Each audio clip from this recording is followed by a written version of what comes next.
Hello, everyone, and welcome to Block Party number 197. We're pushing 200 block parties now. Um, and what a journey it's been. It's Friday, October 4th, 2024. And um, I'm going to screen share here.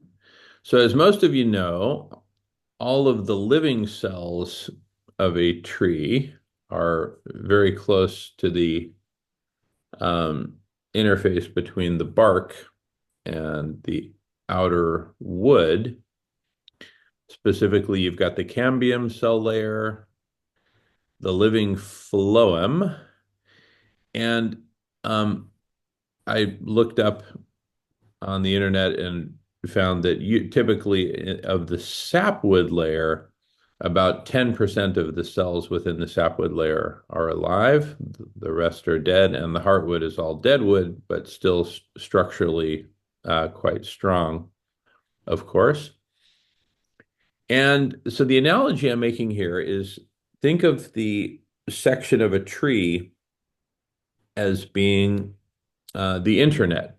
And the vast majority of the content on the internet is content that was created prior to this instant that we're living right now. Here, I just got to do something here with the screen so I can see you all. Whoops.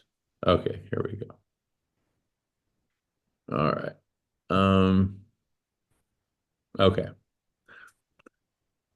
It looks like I'm the only one on video anyway, other than possibly Marco. But anyway, that's all right. Um, Yeah, my camera's just not picking me up. okay. Okay, there's Nolan. Thanks. Okay. So, um, what I on the internet, stuff that's alive, like this is alive. What's happening right now? We're creating content as we speak. Ideally, we would be live streaming, we're transcribing, we're recording. So we're creating, this is part of the living content of the tree of the internet. Um, Everything else that's on the internet is stuff that was created before right now, right? Somewhere between the beginning of recorded history, which I'm marking as the center of the tree, and now. So literally something that was posted 10 minutes ago is part of the what I'm calling the dead wood of the tree because it's not being created live right now.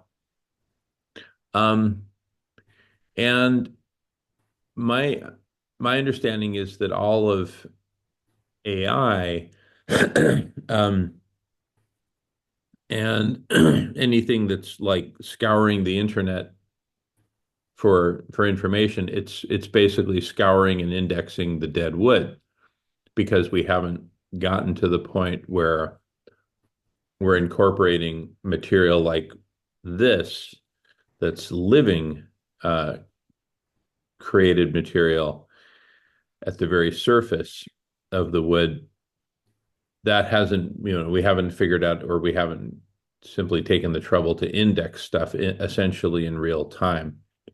Well, it is expensive. Of course. If Yeah. if we thought about taking all the conversations that are happening right now and doing all of that processing and indexing and all of that in real time is expensive.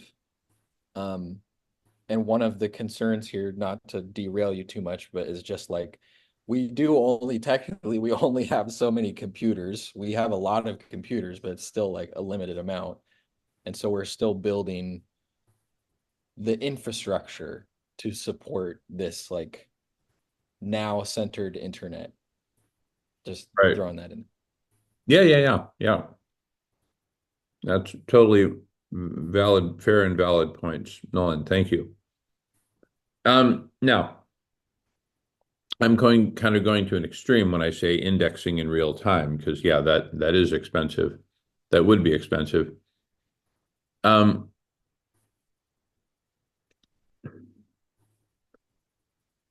but we don't have to go. quite so far. Um, now okay, but let's take a look at the two ways in which new information is created, right? And I'm just breaking this down in very simple terms. One is individuals working on their own, right? Creating something and then, posting it to the internet. And the other is a group of individuals, one individual versus a group of individuals. So here we are, a group co-creating here in conversation. And um, so there's really two opportunities in terms of um, this kind of information flow. One is for individuals and groups to have better access to the deadwood, right? And of course, we've got that between search and chat GPT, AI, et cetera. That's getting better and better. But in terms of groups having access to each other, um, and again, forget about real-time indexing of whatever content they're producing. How about them just simply knowing about each other, right? And this gets to um, this slide that I put together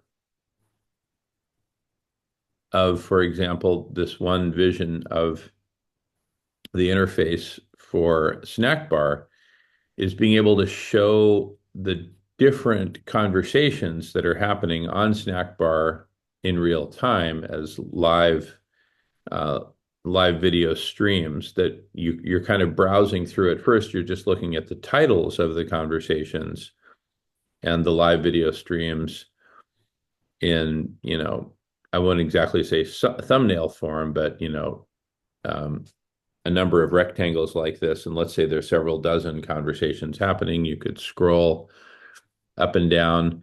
And so within a network, that may have a couple of dozen meetings happening in parallel, it seems to me that it shouldn't be that hard to share the transcripts of those conversations across them and be able to search those transcripts in real time.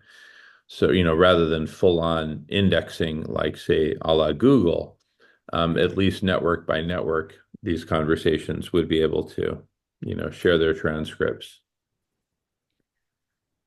So anyway, I'll get off screen share here and so we can talk about this. The first step is just these conversations having awareness of each other and being able to cross-pollinate and, crash each other's parties.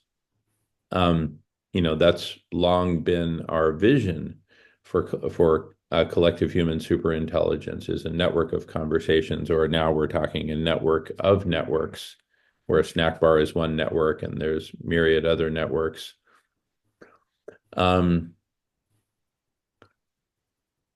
Constituting something of a planetary brain, right? Anyway, I think you all get where I'm coming from, and if not, please ask questions. And with that, I'll pass the feather.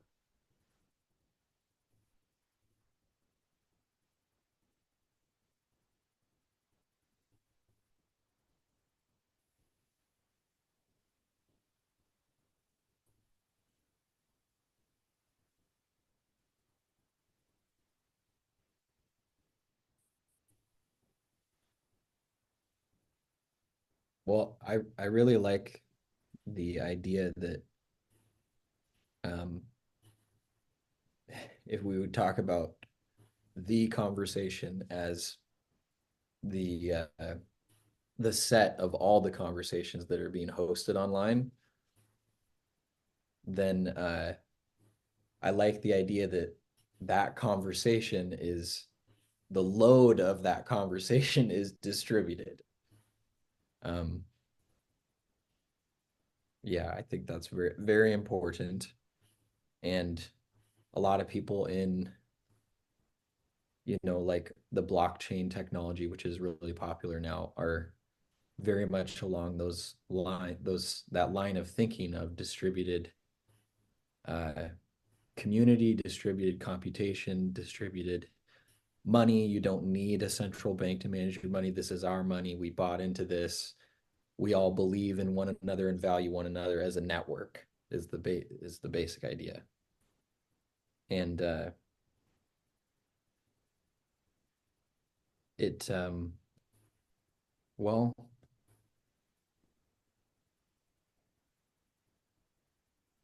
it hit me today that um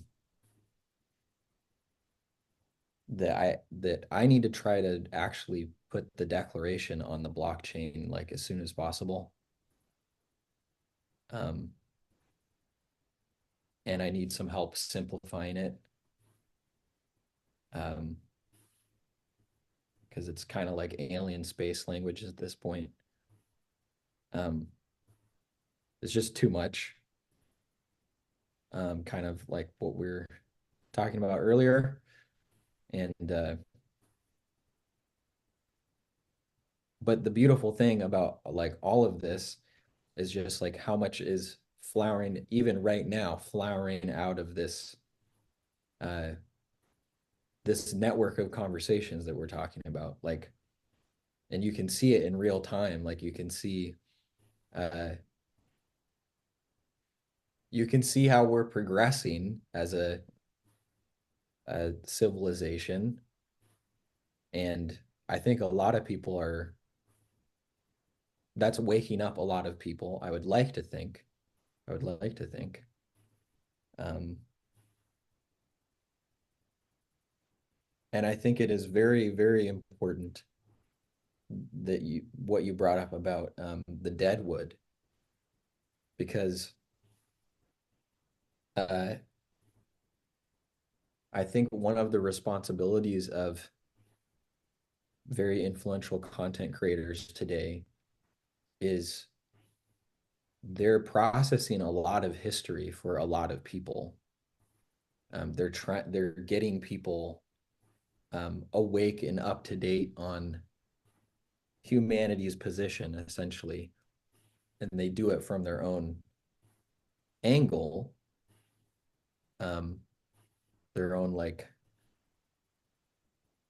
their own part of the world, basically. Um,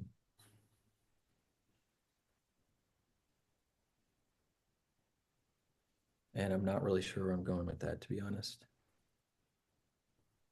I guess back to the deadwood is you can fixate, we could spend the rest of our lives studying history. Um, or it's something like that is what I'm trying to convey is that there's a lot of there's a lot of deadwood being burnt off right now is another way of looking at it is everyone is waking up online basically over the internet. Um, and there's a lot to process. There's a lot that this enormous collective intelligence of humanity is processing. And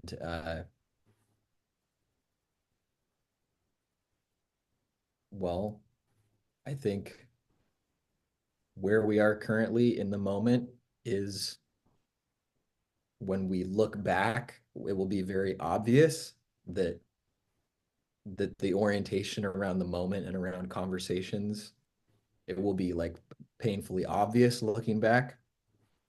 Um, and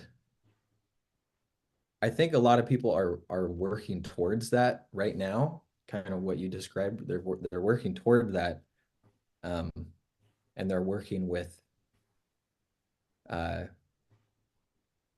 well, some pretty serious limitations, especially when we're talking about like trying to invite as many people as we can to be on the platform, so to speak. Um, I mean, I don't know what it's at now, but the last time I checked, which was quite a while ago, half of the planet still didn't have internet access. So, um, making making the conversation accessible to everyone is a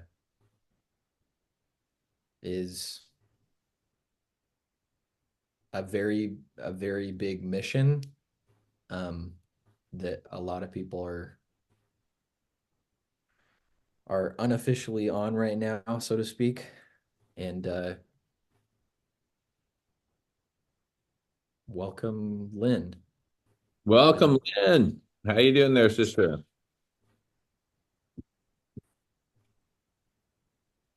Hello. Hey, how are you this Friday evening? Yes, I'm good, thank you. Yes, I've had quite a good day. So glad of the sunshine. I'm always brighter in the sunshine. It's dark now, but it was lovely. So yes, and had a really good. I've just come off the last day of a week of forgiveness in the Humanity Rising programs we have. And that was very good. And yes, that was good because that's something everybody's involved in. I mean, some subjects not everybody's sort of involved in, are they? But forgiveness is something that helped everybody. Beautiful, Lynn. Yeah. So just answering, it took me a while to come in because I put the chat of I put in the chat. I put that we've got an amazing. It's only 7 minutes, but it's a video from Japan when they were doing a ceremony for the healing. About 51 people went over from the One World and the Unity Earth sections in America, and they did it was almost like a spontaneous get together as a ceremony. Obviously, a bit of planning, but it just sends shivers through you. And so I put that in the chat, and then of course then I've had emails saying thank you so much for this link. So that's what I've been doing for the last hour, but it was a nice energy, so that was it. So I'm smiling really. Beautiful, Lynn. Mm. So Beautiful. everyone all right in here as Yeah, far we're as we good. Mm. We've been talking about Hi, Lynn. Hello. Hear your So, voice, though. Melissa, got it, yes. I was just checking, I've got to remember the name. You hear so many names through 1 week on here, don't you? Yeah. So are you okay? Yeah, doing great, thanks. Good, good. Yeah. With the weather okay over there? Yeah, it's beautiful. It's sunny. It's Mm. unusual. Nice fall weather. There's a storm out in the Atlantic, and which is heading here. So I don't know whether they said it was the closest to come to Florida forever, apparently. So it sounds as if Florida's missing it and we're going to get it. So Yeah. that will be fun. Yes. But it's called Kirk, Oh, wow. Hurricane Kirk. They go through the alphabet, don't they? It's quite funny. Well, hopefully it's not dangerous, otherwise it won't be funny. It's hitting But, England. sorry? It's hitting England. Yes, South England. And it's coming right across the top, the end where I am, and it doesn't seem to be touching the rest of the UK, which is good because they've had floods recently. So, you know, it's obviously sharing everything out. I'll have to look that up to see if it's going to hit Belgium. So I'm just putting this in because my sound isn't always very good. Yeah. So, God, both disappearing act there. I know. Jamin will. What did you say? I missed your last sentence. I said, I wonder if it's going to hit Belgium, the hurricane. Bolton, who you got somebody there? Bolton, did you say? No. Belgium. Oh, Belgium. Sorry. Yes, Belgium. No, well, don't know. It's going to hit something because over here, you can't. We're all so close, the countries. So you can have a look. You can keep an eye on it there. If you know its name. Category 4, that's pretty strong. I know. It was saying it was nearest to Florida, and I thought, well, I thought it was coming this way. It was a bit confusing. I don't know why they mentioned Florida, unless it was a unique happening. I don't know. It it looks like it was heading that way and it twisted and it's heading to Europe. Oh, okay. Well, it's twisted. We'll probably get a sort of tornado effect or something then. Joy. Well, it says it's going to weaken as it cools over the waters up north, so Oh, good. That's good news. I know it can change every hour, the forecast, really, can't it? So where do you live, Nolan? I don't know. I'm frozen, I think. Maybe everybody's frozen. It's frozen. So looks as if people are frozen. Nolan's Yeah, frozen. no, Nolan is frozen. Hopefully he'll unfreeze here. I was asking him where he lived and then realized he wasn't actually he wasn't actually So, real. well, I can answer for him. No, he was speaking just short as you were actually as I you were. know.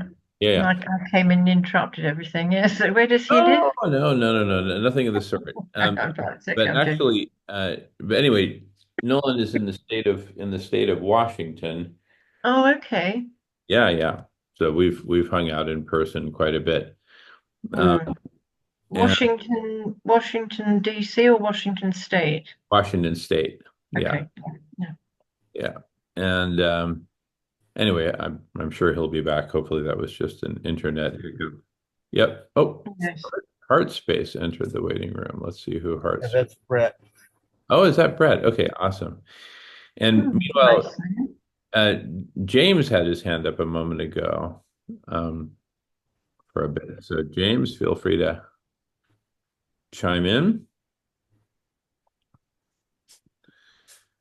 Come home to a new world. Welcome. But Yeah, go yeah, ahead. leave it. I don't. It's gone on my head now because it was something that Nolan had been talking about prior to that, and I thought of And something that gone now.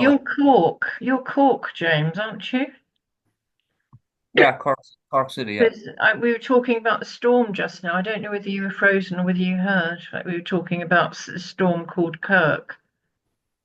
I heard about that one. All right. Hurricane, Yeah, sorry, not storm. I heard Mm. about that one. All right, we're getting a full lash of a storm tomorrow, and from about 5 in the morning all day tomorrow. It's right on top of the whole of Cork City. Okay. Yeah, I Where, wondered about you because, it said it was a 600-mile long one going across the bottom of Britain. And I thought, well, yeah, I remember that you were down there. So, yeah, yeah, yeah, but joy.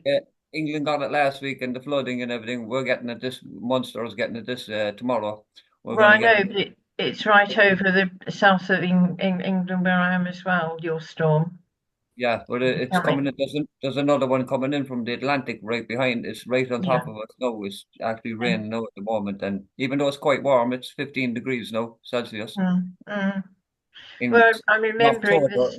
In Yeah. October in Cork City, like it's 15 degrees Celsius at Well, night I'm time. remembering the storm of 87 when we lost. I don't know. It was very eerie because millions of trees went, but there were only about 4 people who died, and the trees were landing between houses, and it was quite peculiar the way the human beings were supposed to stay, but the trees needed clearing.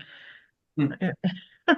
So yes, that was October. So October, is an easy month to think you may get a storm because it seems to be quite regular, despite the chaotic weather everywhere at the moment, or Well, unpredictable. Yeah. every for the last 3 years now, we normally have a cold winter, like kind of cold around Christmas anyway. Like, but the last 3 or 4 years now, it's been like 15, 16 degrees for Christmas Day last year. But Hmm. we had I was saying it there earlier, we had 9 named storms in 10 days last year. Literally one day after the other. Literally, Hmm. category 3 hurricanes, like Atlantic storms. Like they call them Hmm. Atlantic storms, no, just to let people not worry, but they're actually hurricanes. Like you know what I mean? So, Yes. Well, this is yeah, a category 4 apparently, so that's quite powerful, isn't it? yeah. Well, I mean that's what's happening. The oceans are warming, and the ice and everything. It's definitely the Atlantic really over. The current is slowing down by 30%, so it's all having an effect on us. Plus the extra Yeah. 8%, 8 to 10% moisture in the atmosphere now as well is causing all that all that moisture has to fall somewhere in some form or another, whether Mm, it's mm. snow, rain, or whatever. Yeah, we had tropical rain here. In fact, I thought my washing machine was leaking, and I thought, no, not something else. And then I realised the rain must come in the bottom of the door because it was all wet. And I was quite relieved when there was no more water when I mopped all that up. And I've never known that before. It must have been horizontal rain coming in through the scary. Yeah, we'll have to get used to it. We'll have more and more of that in the future. Yes, yeah, Okay. yes. We just can't do anything about it. My cat's giving me a hell here. All right. Well, Mm. Nolan's back, and also Mm. welcome back, Brett. Great to see you, Brett. Mm. Brett's also in England. Oh, are you? Whereabouts, Brett? He's up north. He's muted. Go ahead, Brett. North England, Saltburn by the Sea, Middlesbrough, Oh, yes, Redcar. yes. I've got a half sister up there, and he was from Redfern, I think. Um, near there. Yes, yeah. Cool. Where are you? Whitby, if west of Whitby, along the coast there, he came from. My half Yeah, husband. Yeah, yeah. I'm in the opposite end in southeast England in Kent. Yeah. cool. We were just discussing the storm coming through here soon. So that was our topic. Well, I was just reading about it, Lynn. It says you're getting the whipping of the tail of the storm because it did hit Florida, I guess. So it's in Right. now, so it's kind of the tail end of it. So it doesn't seem Okay. like it's going to be terrible. No, that's good. Yeah. Well, we've had, as I said before, we've had that huge one in anything after that. You just cope with. That was complete change in the country. I was there then. I was in London and it was Oh, pretty were you? intense. Yeah. Well, we'd come back from Uganda where there was a horrendous coup. It was really awful for 4 days. We were in the middle between the president's men up on the hill and the rebels on the road beyond, and we had mortar fire and bullets all over the driveway when we came out 4 days later. So, of course, when that happened, I woke up and thought I was back in Uganda, but it was the roof of the shed coming off and crashing. So it sounded like cannon fire. It was all around that time. So yeah, nature will sort its planet out, which it needs to anyway. We just have to put up with it. Well, that storm for me in 87 really was a signal that we were in trouble. Yes. I just really picked up on that. Yeah. Yes, it was, wasn't it? It was quite life-changing. Yeah. So Hello, Nolan. I started asking you where you lived and then realised you weren't with Oh, us. yeah, I You'd got frozen. some tech problems, but I Yeah. I actually just moved back in with my parents in Vancouver, Washington, so right Oh, across from Portland, Oregon, mm, and that's where I am now. yes.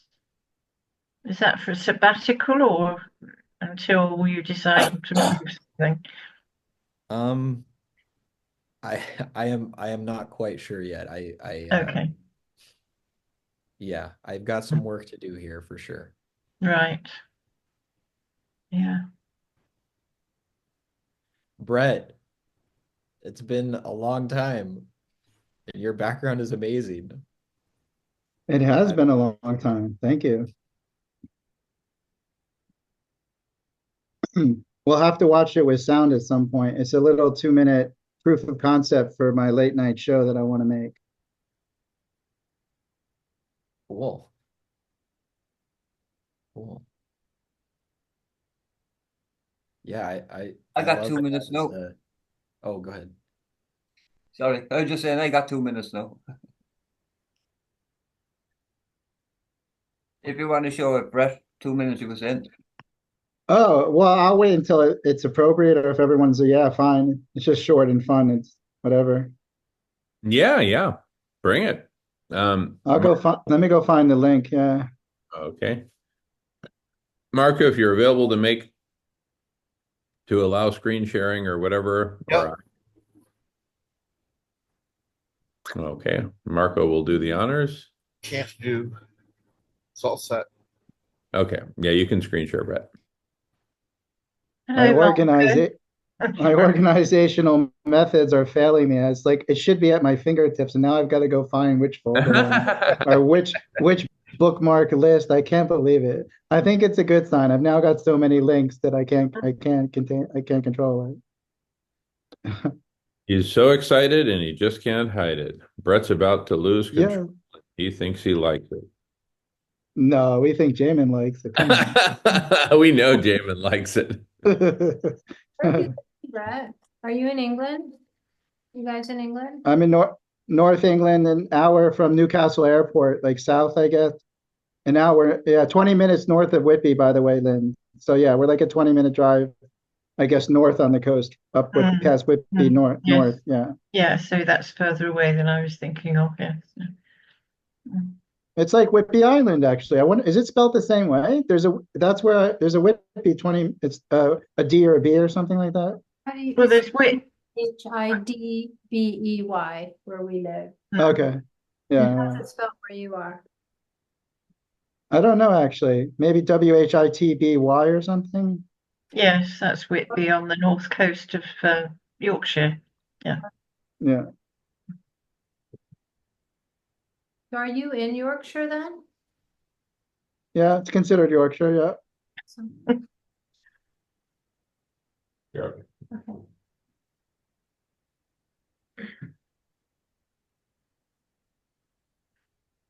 Okay. Well, we were having an interesting conversation about collective intelligence, which will bring you up to speed Oh, on. right. Brilliant. Okay. But we'll wait for Brett to share his video unless you need some time there, Brett. Yeah, let's have the conversation, because honestly, it could take me 10 more seconds and it could take me like another 5 minutes. Fuck that.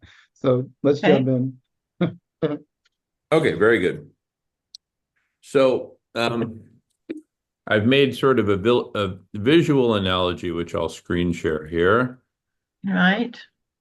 of basically all the content that's on the internet, including content that we are currently co-creating right now, even though we're not live streaming the present conversation, we are recording it, but you know, we could just as well be live streaming it. We're also transcribing it.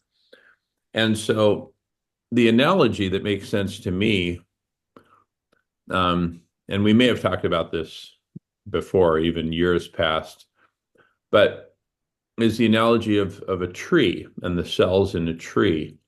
The living matter of the tree, the living cells, are all concentrated, just inside the bark on what's called two main layers, the living phloem on the outside, and then just inside from that, the cambium cell layer. Now, the sapwood inside from that, which might be, more than half the volume of the wood, typically about 10% of the cells in the sapwood are alive and the rest are dead. And then, of course, inside from that, in the center is the heartwood, which, contrary to how it's named, the heartwood is all deadwood.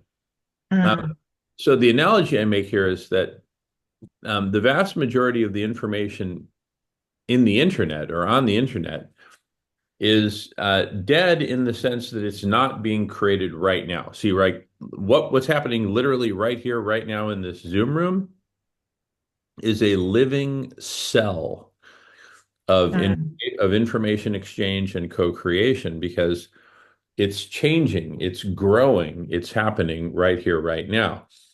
Anything that happened, whether 10 minutes ago or 10 years ago or 10,000 years ago, and And speaking of 10,000 years ago, the very center of the tree is the beginning of recorded history, right?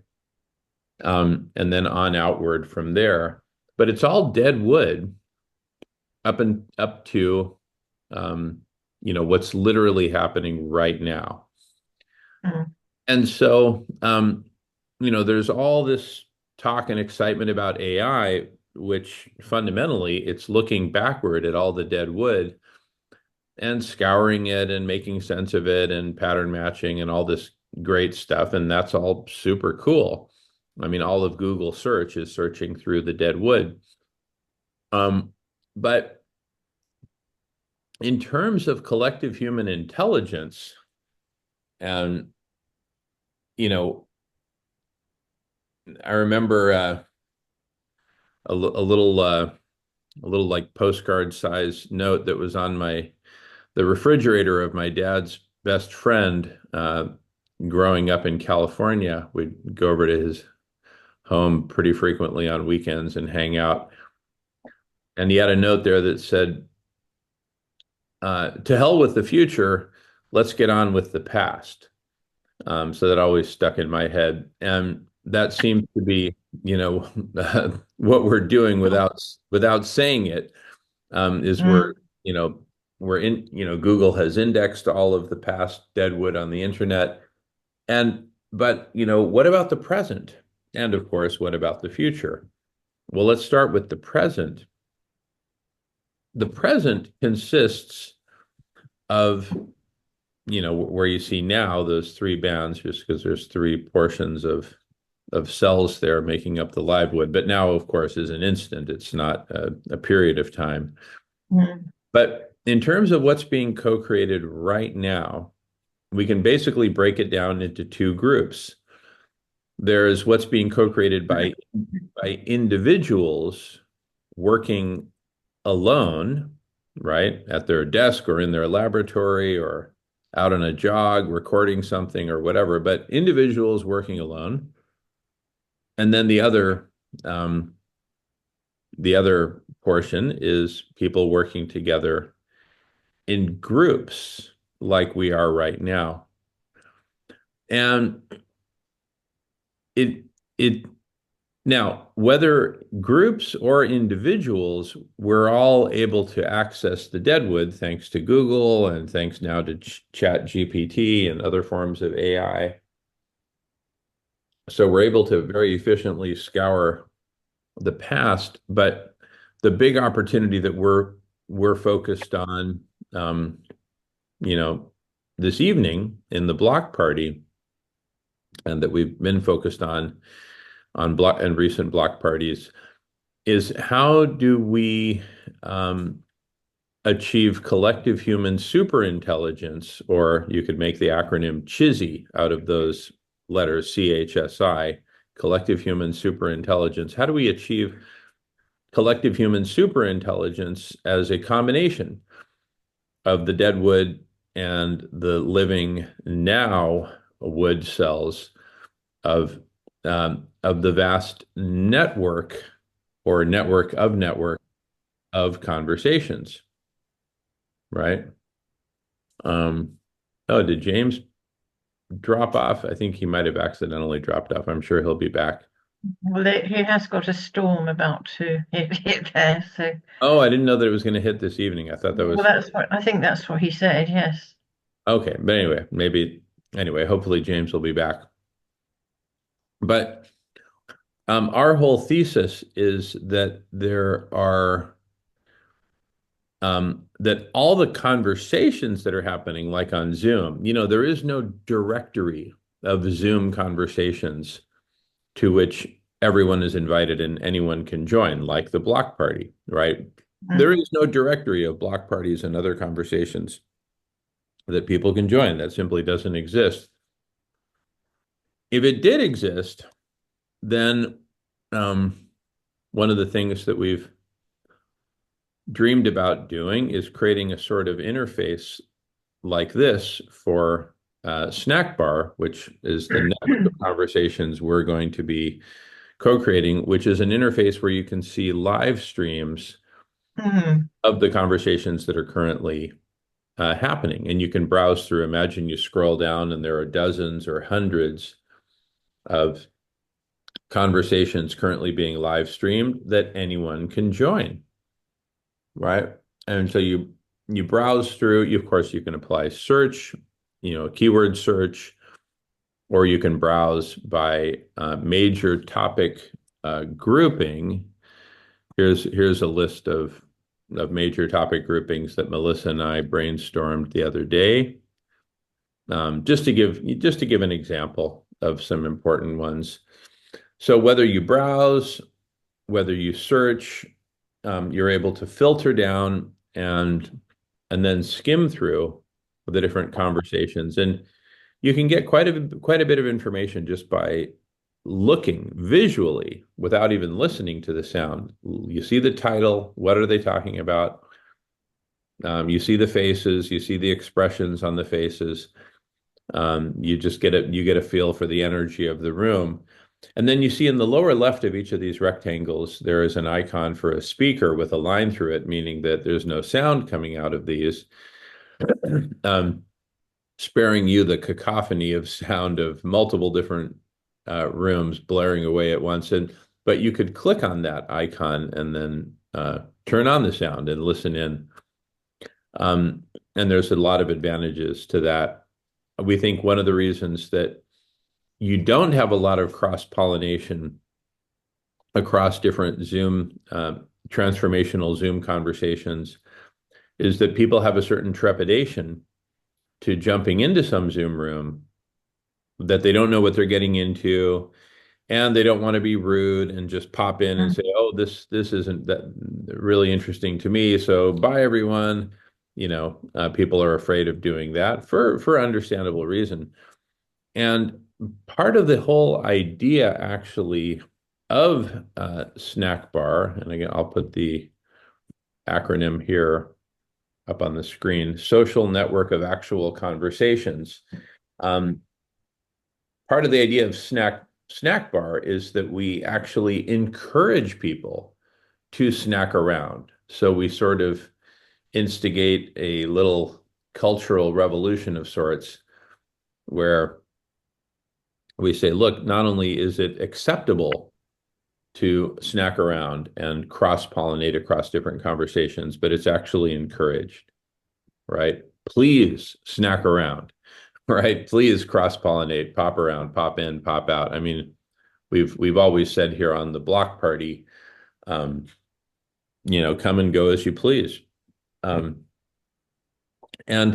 that then encourages precisely this kind of cross-pollination, which really helps create bonds or links between conversations in the network, and therefore converts it in, actually helps it become an actual network, right? Because if it weren't for the linkages, it wouldn't be a network. It would simply be a collection or a set in the mathematical sense of disjoint, disconnected, fragmented conversations.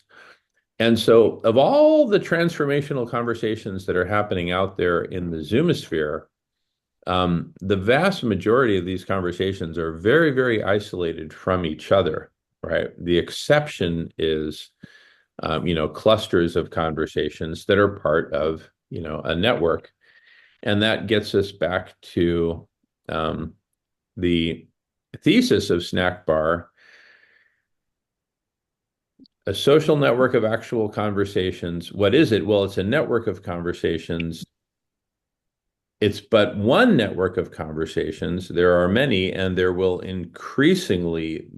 be many networks of conversations, as there should be, right? I mean, these conversations, they kind of naturally cluster, whether around a specific theme, a specific ethos, a specific culture. I mean, Brett himself is a bit of a cultural leader, in my view. There are a bunch of people who just love Brett and kind of, cluster around him. I mean, hang out with him for any period of time and you'll start to fall in love with him. in a very proper way, of course. Mm. And so networks of conversation. So these can be clustered around a personality like Brett or What? Hold on. yeah. I just want to be clear, since this is being recorded in for posterity, it doesn't have to be proper. It doesn't have, that's right. It does not have to be proper. You Thank can, you. yeah, just so we're clear to all the super sexy co-creators out there. We can get a little we can get a little bit frisky. It's safer on Zoom, Brett, you see. No, This is my condom. Yes, it's Yeah. the middleman. The internet is my condom. Less STIs online. yeah. No, and this is a really great point. This is a safe space, right? It's safe. It is a really great point. Yeah. Thanks, Brett. Yeah, you really, yeah. Brett's got such an active mind. He can take any innocent comment and Well, I know, and once you start it, that it's like multiplied 100 times, isn't it? So exactly. But anyway, I mean, our vision is that basically the world should be doing this. I mean, if we could get the world or half the world or 1% of the world to come and do what we're doing on a Friday, right? I mean, can you imagine what would happen? 1% of humanity is 80 million people. Yes. And let's say that on average you had 8 people per room. That's 10 million Zoom rooms that would be happening. Zoom might actually object to that. I don't know. Or it might make them a fortune if they're clever. Yeah. Not that they aren't already. But anyway, but the point is that imagine the coming together that would represent, right? This sort of planetary Woodstock of conversations, speaking of wood, right?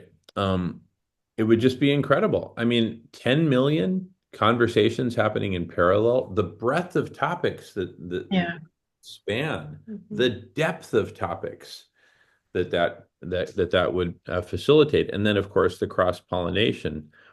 And imagine what a meditation would be like if we all did that together and sent peace across the world. Yeah, for example, right? And so anyway, we're all getting quite excited about this. And then 5 days ago, I got an invitation of sorts to, I'll just screen share some images from this video, but it's this media alliance that these folks are proposing. And these are a couple of I would just say the leaders. Here, let's see, I want to be able to pan across. Okay, let me pause that. Oh, now yeah. Since I don't have the ad-free form of YouTube, every once in a while I have to look at an ad. But anyway, oh great. Now if I want to go back, I have to look at another ad. So it's as Brett would call it, ads gone wild. But anyway, here is so they talk about the meta crisis, and this is the usual suspects. Brett's found his video. You can probably see it. Oh, are you ready to share your video, Brett? Anyway, whenever you are, just make it known. Yeah. And so their main focus is on transition, that we're in a time of transition and that we've got basically three. Oh, shoot, was it playing? All right. So that we've basically got three options for transition. The first two being kind of like by default, collapse, extinction being one, techno-authoritarian dystopia being another one. And then the third being conscious transition, like let's get together and apply our collective human intelligence or collective human super intelligence, or CHISY is one way to pronounce that acronym, since Brett got us off on that thread. So, and so then they've been speculating on, the great transition in three domains: civilization, culture, and consciousness. Here, I'll put the link to this video in the chat so you can all see it. And then they started to look at some of the, I'll say, networks of networks. So each of these ovals is a network, and some of these names you'll recognize and others Oh, not. yes, I just mentioned Humanity Rising earlier, if you remember. Yeah. Yeah, exactly. So I think they're on here. Yes, they are. Yeah. And Definitely on yeah, right there. the So anyway, we, one more. yeah, we.net. Anyway, so there's a bunch of usual suspects here. And then they look at other networks of networks, like there's the inner development ecosystem. It's funny that this first one they've been calling the holo movement ecosystem. I'm not quite sure why, but they explain it in the video. And then there's the pardon me? Okay. So then there's the inner development ecosystem, with, some usual suspects. And they don't pretend that these are complete. They're just giving, smatterings here, I'd say. And then the human energy network of networks. And what else do we got here? The GaiaNet ecosystem being another.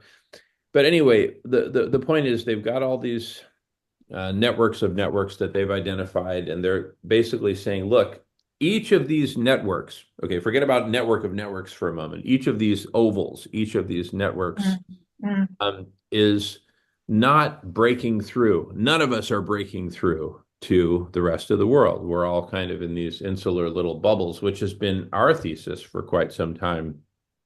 That we've been saying that's the problem. We're so fragmented. And We're it's so not leading to action. Yeah, it's not leading to action. Well, it's not leading to anything other. It's just becoming very circular inside each of these ovals, and so it's that very syndrome that inspired us to think in terms of a network of networks and Snack Bar as a model network of transformational conversations, which we can bring together through like the live streaming kind of stuff that we were talking about and the very concept of Snack Bar. So they're talking about putting together a media alliance amongst all these different groups.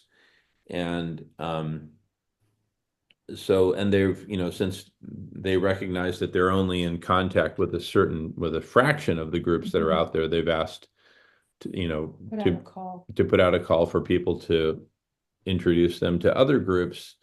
And so, Brett, for example, your group is one that I intend to bring to their attention, unless you say no. But but you're not the kind of person to say no to such interesting. Who's heading that up? Who's heading up the gem? Yeah, so it's so there's Roger Briggs and Kurt Johnson. Oh, right, Roger Briggs. I know Kurt a little bit. Okay. Yeah, so can you tell me? Yeah, I had tuned out halfway, like not halfway, like I'm paying attention, but then halfway of like, okay, wait, I've missed a fact or two that I probably should be aware of. Can you hop back like 2 thoughts and just hone in on the media side of it? Like, what are they actually doing, looking for when it comes to media? Like, what's their next? Yeah, go back. That's cool. Thank you, dude. Yeah. No. GaiaNet. So I'm friends with GaiaNet, obviously. Yeah. Or is it? Yeah. So actually going forward, the bottom line of what they're proposing, which seems to me a rather limited view of what's possible, but let me just answer that question, and then I'll talk about what I'd like to propose for all these folks, for all of us. But anyway, they're basically saying, hey, look, global education through media, right? How do we, let's look at these, let's unpack each of these. That's little- all I need to see, dude. Unless there's something here you don't think I understand, I'm good. Like that graphic is enough to tell me they're at a normal, traditional, like we need to make media, we'll distribute it. And it's nice that they have some governance in there, but there's no funding model really. It's like we need funding and there's no novelty or innovation in this, hardly whatsoever. So yeah. That's- Right. And there's also a built-in assumption that we're going to be able to reach some sort of consensus amongst all these different groups. Oh, really? What is that? What is that about? Because yeah, that's a pitfall that I can help fix actually. But what is it? Why do you say that? What brings that? Why do you say that? Well, because There's an underlying. because they say it. Like if you watch the What did video, they say? they're saying get some kind of a unified message. Oh, right. I have that, but they don't. I was at the Hollow movement, by the way. So some of these people were at the first Hollow movement in Sedona, and I presented Fractal Impact Entertainment and Story Living. I basically demonstrated that I'm a really next paradigm version of all of these people that were trying to approach this in the typical marketing with all their skills, which are nice, but old, like people that have been in media marketing for 40 years, if they're not like somehow free of that, then they're not free of that. And it was like really like just normal stuff. And I tried to bridge it with Fractal Impact to say the unifying message is not what you think it is. It's the infrastructure in a way, and some of the concept architecture that allows the unification with the diversification. But they keep thinking that unity is caused by some agreement or some central mission statement or whatever it is. And it never works because it's like swimming upstream. Yeah. And there's probably other reasons, like you're saying. So that's interesting. And that is going to be a downfall for them. We picked up on the same thing, Brett. Jamin and I talked about that with the media and kind of they're in an. It's very simple of doing the same thing over and expecting different result. It's insane. And they don't want to listen to the Mavericks. They don't want to listen to the unusual suspects. Unless you have a PhD or a business background or some kind of accomplishment, there's so much shallowness in those spaces. I'm not going to lie to you. I'm actually I'm going to come out of the closet, dude. Let me just say, there's two ways of talking about something. Any individual you pull out of the Hollow movement is brilliant on their own. Kurt, I have a tremendous amount of respect for, by the way. Like, and I don't disrespect anybody. Like, yes, I have my things like we all do. But what I'm saying is, as a whole, when something becomes like the Moloch or the synergistic thing that is different than the individuals, like that thing that it is in that systematic way, I actually started calling it the Hollow movement. And I'll tell you where that came from, by the way, just because you understand, because we're like a heart-based tribe here. So I stood up at the event, and because of my accent, I said Hollow movement, not Holo movement, right? My East Coast accent is hollow. It's like Shannon. So I said the Hollow movement because that's how I hear it in my own mind, right? Yeah. And I was speaking like hollow chain for me, but you could say holo chain, holography, holo movement. And I said hollow movement. And somebody had the fucking two people and some of them were looking at me, had the balls to stand up and say, that's not how you pronounce it. Like that's the level of like green and spiral dynamics and the level of like hollow movement that I had to deal with there, which by the way, I'm used to. I'm used to being the outcast. Like I can take all the projections. I'm not really angry, but I do kind of want to come out of the closet and say like, there has to be constructive, like social criticism / commentary, like even on our own projects, or else we're not holding each other accountable like journalism or something. And there's like a version of a level of like, oh, there's dead wood, there's heartwood in the fucking Hollow movement. Yeah. It's the same metaphor, like in terms of governance and like creativity and everything. And again, it's really more as a whole than if you picked any one person out. If you picked any one member out, they're doing brilliant work. They have a good heart. They've got limitations like we all do. But somehow as a conglomerate, and it all does come down to who's leading it, by the way, because it is a reflection of the sort of stewards. And I don't have a tremendous issue either on the most fundamental heart level, but yeah, it's like Dunning-Kruger effect as well, by the way. in those spaces. Those people think because they've been successful at one thing, they know how to captain a super organism. And it's like none of them have ever been the pilot of a united fractal organism. None of them have ever landed collective superintelligence through sociotechnology. None of them have ever made the newest sphere real. And it's like, and they don't want yet to let in the unusual suspects. And I guess I'm part of the problem. Sometimes I don't compromise, and I understand that, but I'm sure everything will work out in the end, and it's all a learning process. So that's why I'm not feeling angry, but I'm feeling, oh yeah, like I feel like I would be actually dishonest when you bring it up if I don't say something, because actually, like, it's not gossip to me. It's like collective, collective, like community. Like I should say it to them more. Like I have been sort of scared or reticent because there was no reason for me to necessarily put an article out, right? Like I didn't feel the need to like go that far. It's just that we're here now and we're talking about it. So I felt like sharing. So thank you for listening, by the way. And it's really good what you're saying. And actually, Jamin and I have been talking about this, and I came to pretty much similar conclusion as you. Like for me, it seemed like privileged white old men from the ivory tower. And I'm like, where are the meek in all this? Where are those who Yeah, don't?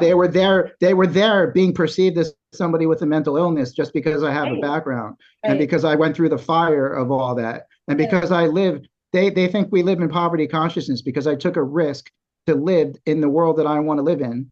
And they call that poverty consciousness instead of their asinine limitations. That's fucking poverty consciousness.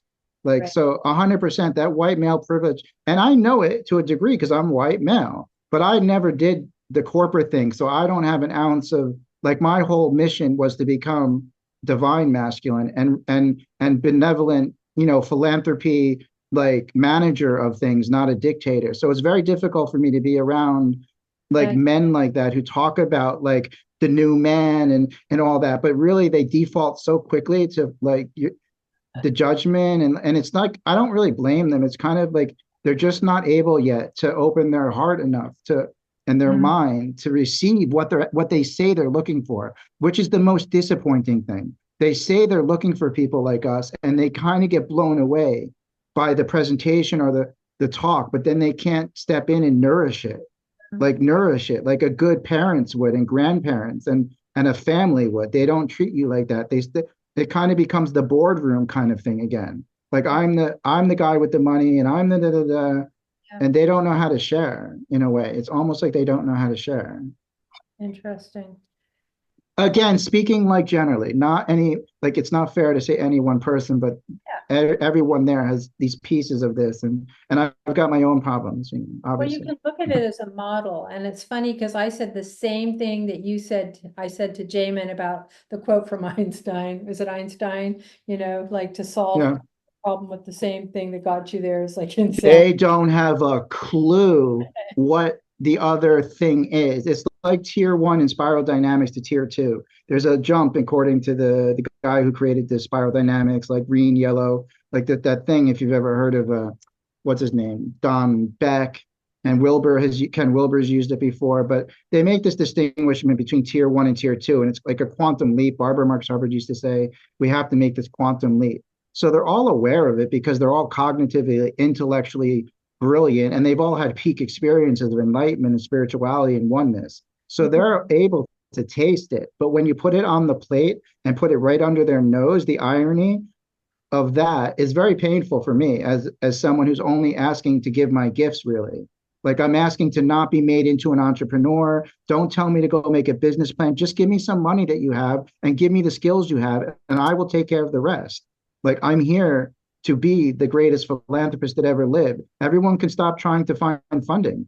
The whole ecosystem, if they wanted to get smart, would help me become a better person because I'm actually here to bring trillions of dollars to the next paradigm. Everyone else can quit making business plans and everything. If they just put energy into me, I would be the funnel for all the money and all the resources getting fractally distributed across the planet with no strings attached, because that's the only way humanity survives.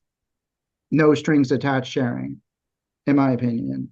Yeah, so they'll get there. They'll get there though. Like when the times get, like eventually my story's getting better. This is not my best story. I'm just kind of venting a little, but other things are going pretty well. So I think we're getting closer to having like an expression that allows them to understand what I'm talking about because they don't have the conceptual ability to follow me without seeing like a production. They can't imagine in their minds like the words I'm using describing what it is. They don't have the conceptual hardware like in all the various pieces because I'm a generalist. I have like a quantum brain. I can put together like 27 different disciplines like in one, like my specialism is actually integrating specialisms. So Well, it's hard for people to they're keep up coming with me. out of the left brain and not the right brain. Yeah. So as an artist, of course, we can take huge leaps, right? Because we're out in this zone where we're taking disparate elements, new elements, combining them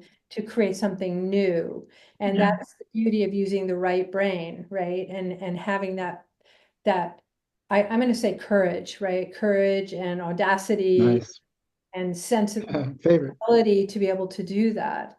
And that's what I love is that you can't label that. You know, that's not about a PhD or a certain background or status. You know, you either cultivate it and have it or you don't. You know what I mean? And it's okay. Yeah, you're an artist. That's You okay. understand. Yeah, you understand because what I'm really talking about is I'm a type of artist. And until I master my craft enough that it's like a Picasso, I can understand that. Like if you put out a crappy song, it shouldn't be ridiculed for being crappy, but it may not reach critical mass. Like it may not be admired in an aesthetic sense. So that's where it's my responsibility, everything I've been sharing about. Ultimately, it's my responsibility to master my art, no matter what that art is. And then I can reach the level you're talking about, Melissa, which is like the proof is in the pudding. Like, here's my first painting, here's my first movie, and it will affect people. Yeah, and sorry, James, if I could just finish this because it's on the wave of what you're saying, Brett. Like I've been reading Rick Rubin's book, The Creative Act. I don't know if you read that or Creative Way.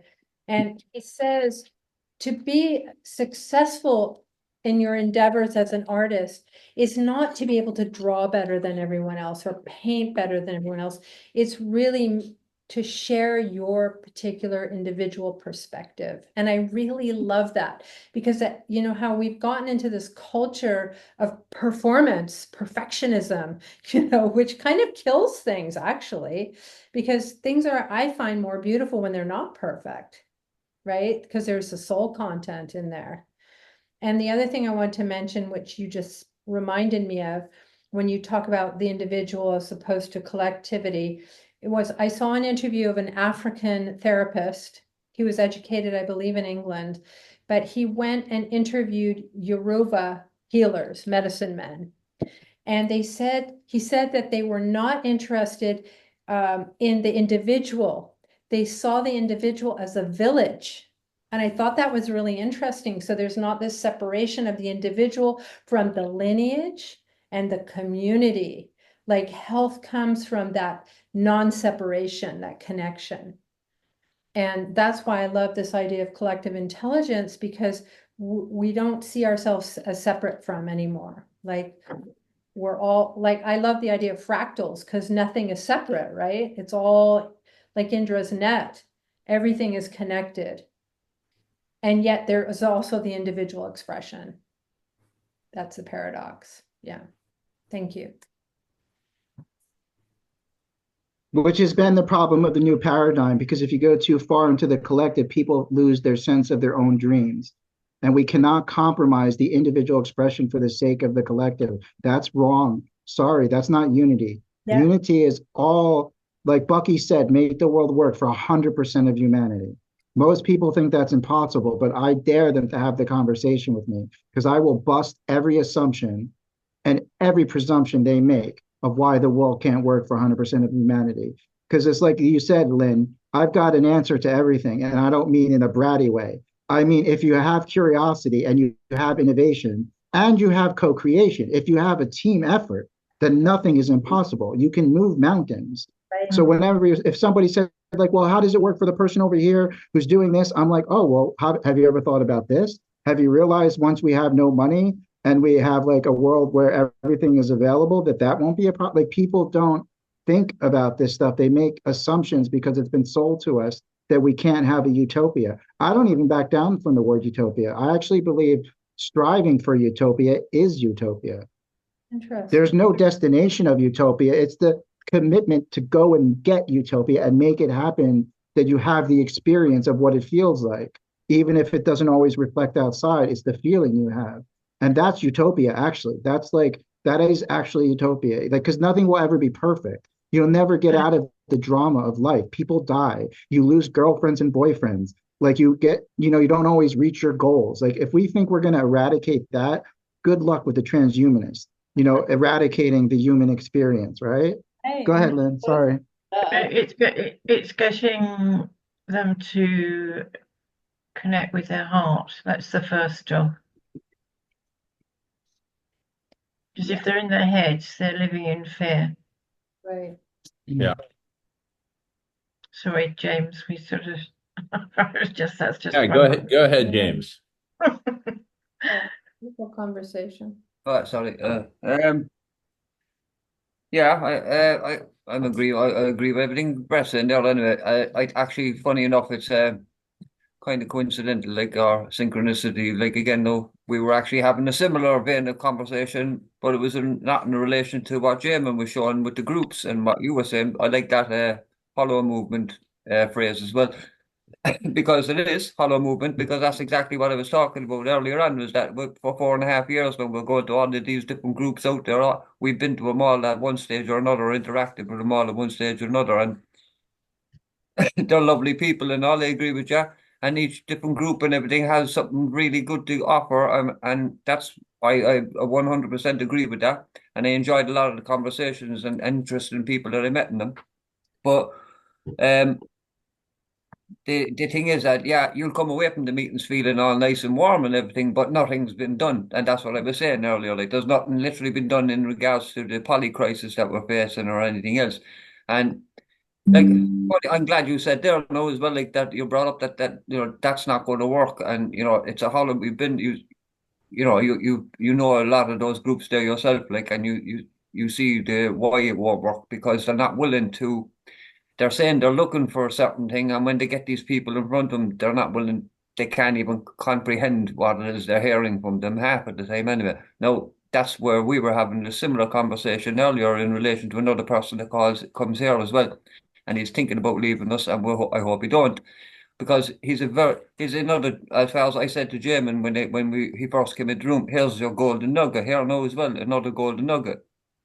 I like what you said about, like, you're an artist, but you got to figure out how to express yourself properly. That's down to you to get so the people understand you.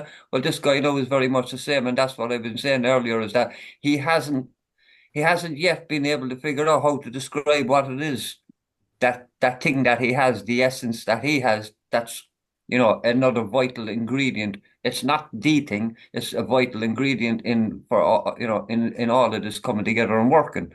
And he hasn't yet been able to figure out, as an artist and as conceiving what he truly believes in.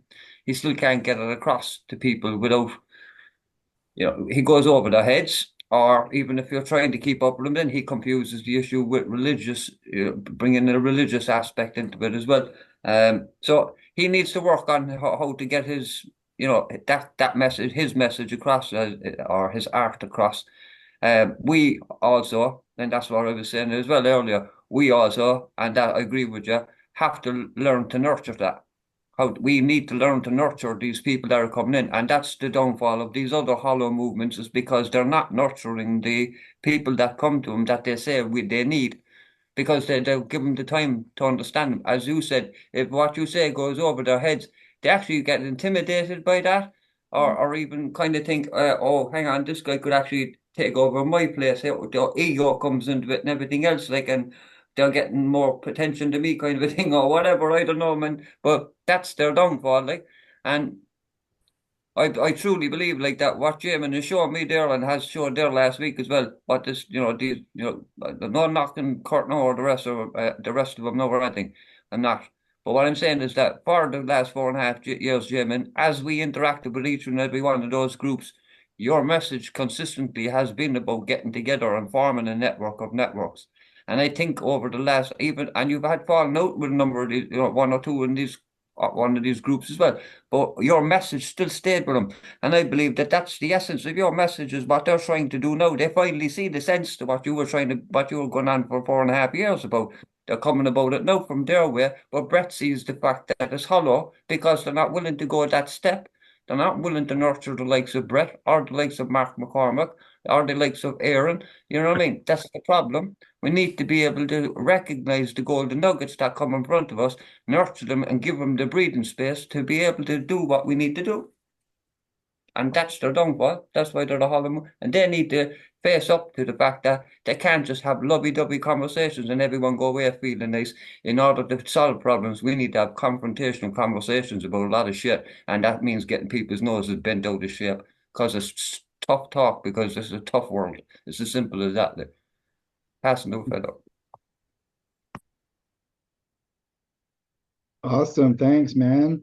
Jamin, take it back. So take it back full circle to the proposal you'd want to make to now that we have all this context and juicy stuff.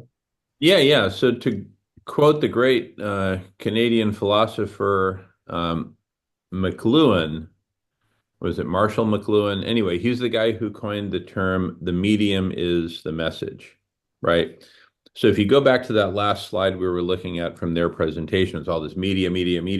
It's all traditional. I mean, social media at this point, 28 years later, social media is now traditional media, right? Yeah. That kid grew up and he's now your grandpa. And so all that traditional media, what's missing from that slide is the networks of conversations. That is the medium. And the medium is the message. So they're talking about putting together some unified message from all these. Yeah. Because they're marketers. They think that marketing is the only answer. And it's funny because you'd have that background. So it's not like you're oblivious, by the way, to those kind of strategies. And neither am I, just because I've never worked in the industry. I get it, because marketing is still included. Like, there's no loss of marketing, but they're marketing an ideas from the 1970s. Like, they're not, like, they could be marketing collective superintelligence. The medium. So for me, the medium is the way we produce. Like, for me, the fractal impact, the story living, like the sets, the locations, like the props, the innovations, the how we sponsor that, like all of that to me is the medium. None of it's about the actual content, because content is everywhere all the time. Like you're saying, content is going to come and go. Like you just showed it. Content come and goes. And it's brilliant and all, but it comes and goes. So you have to make the medium the message. In my case, the medium is the production paradigm of the content. For you, the medium is the concept of collective superintelligence and a network conversation. Like, and then you have the unity, because it doesn't matter what people are talking about, because we can help what they're talking about become aware, synergistic. It could be grist for the mill of co-creation. It's diagnostic information.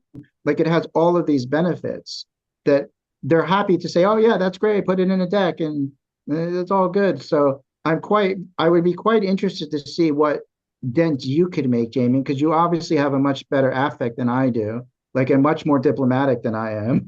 So like, go use your superpowers and make a dent in there and bring me in the back door with you.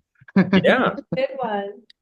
Yeah, delighted to. Be my conscious agent, please. Somebody out there rescue me and be an agent for me.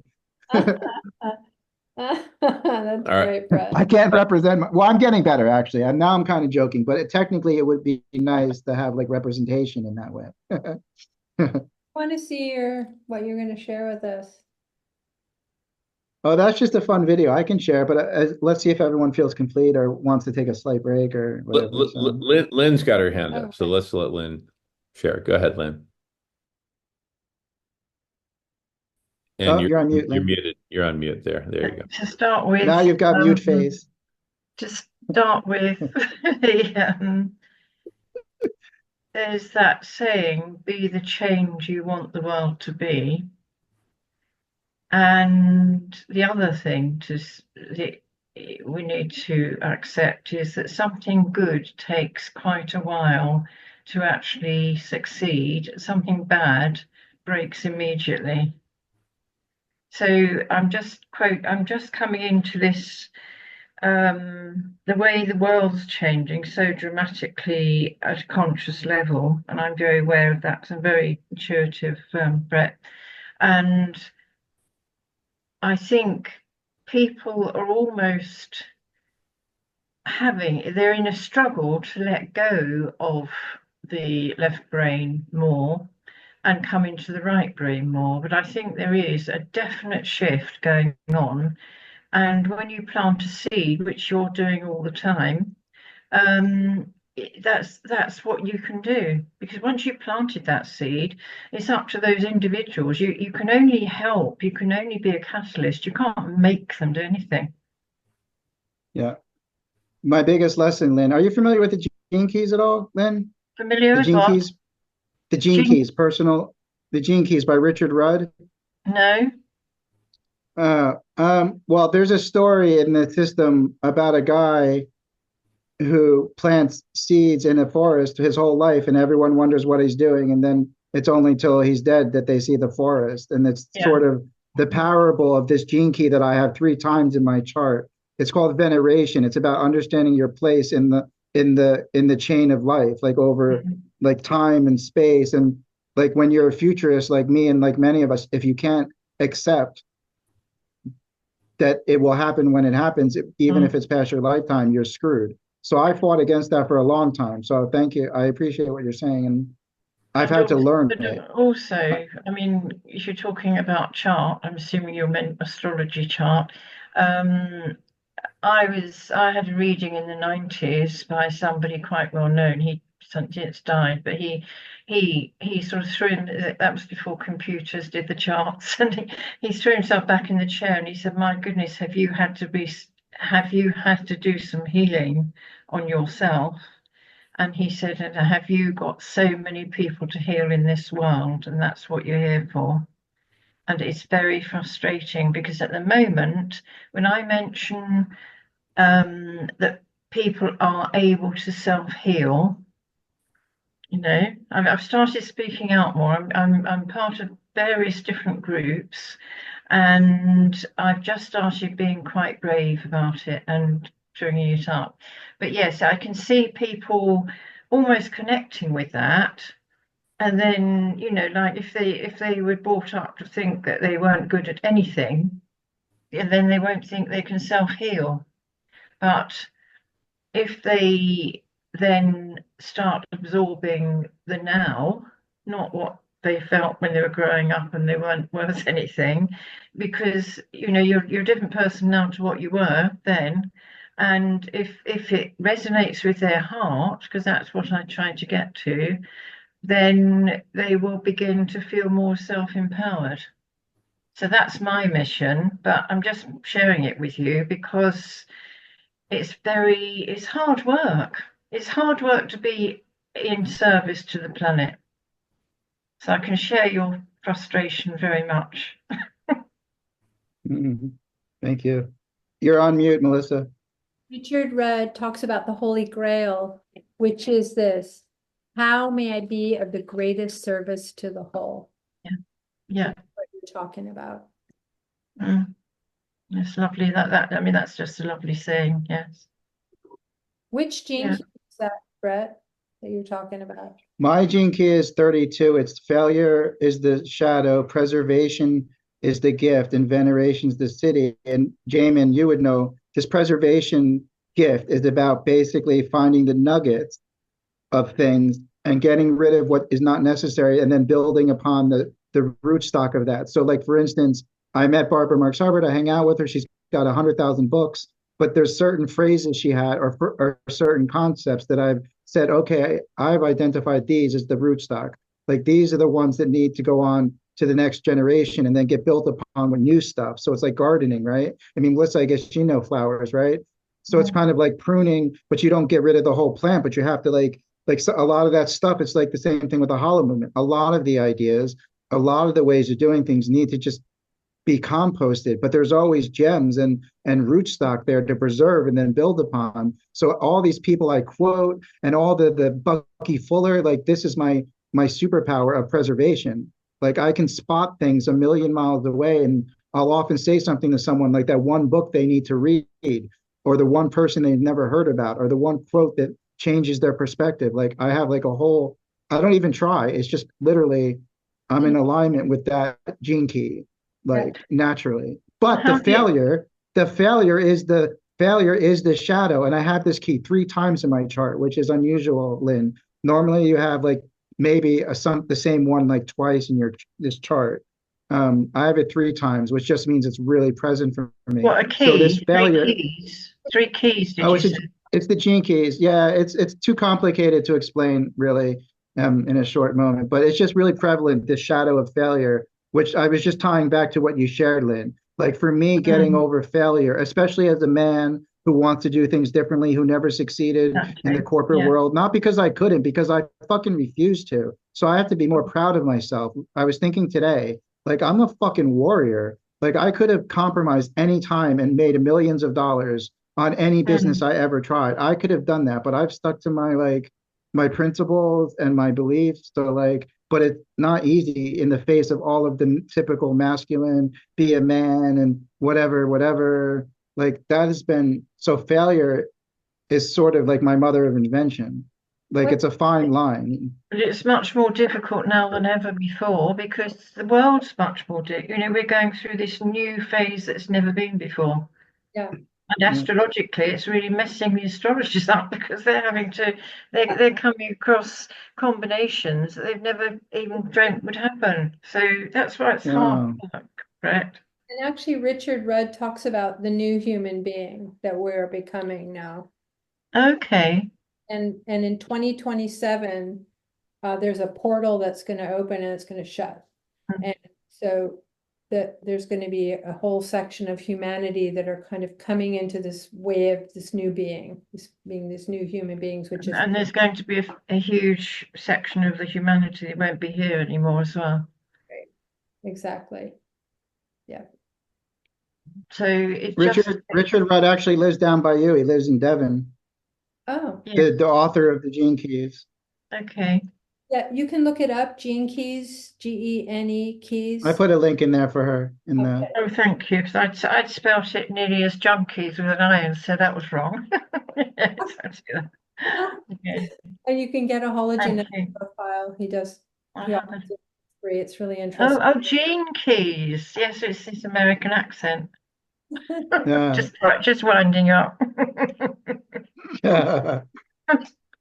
Gene Keys. Yes, genes. I mean, I'm fascinated with those. I mean, yeah, amazing. And it's almost like you can change your DNA now if you really want to with your brain. You can change your brain and change your DNA.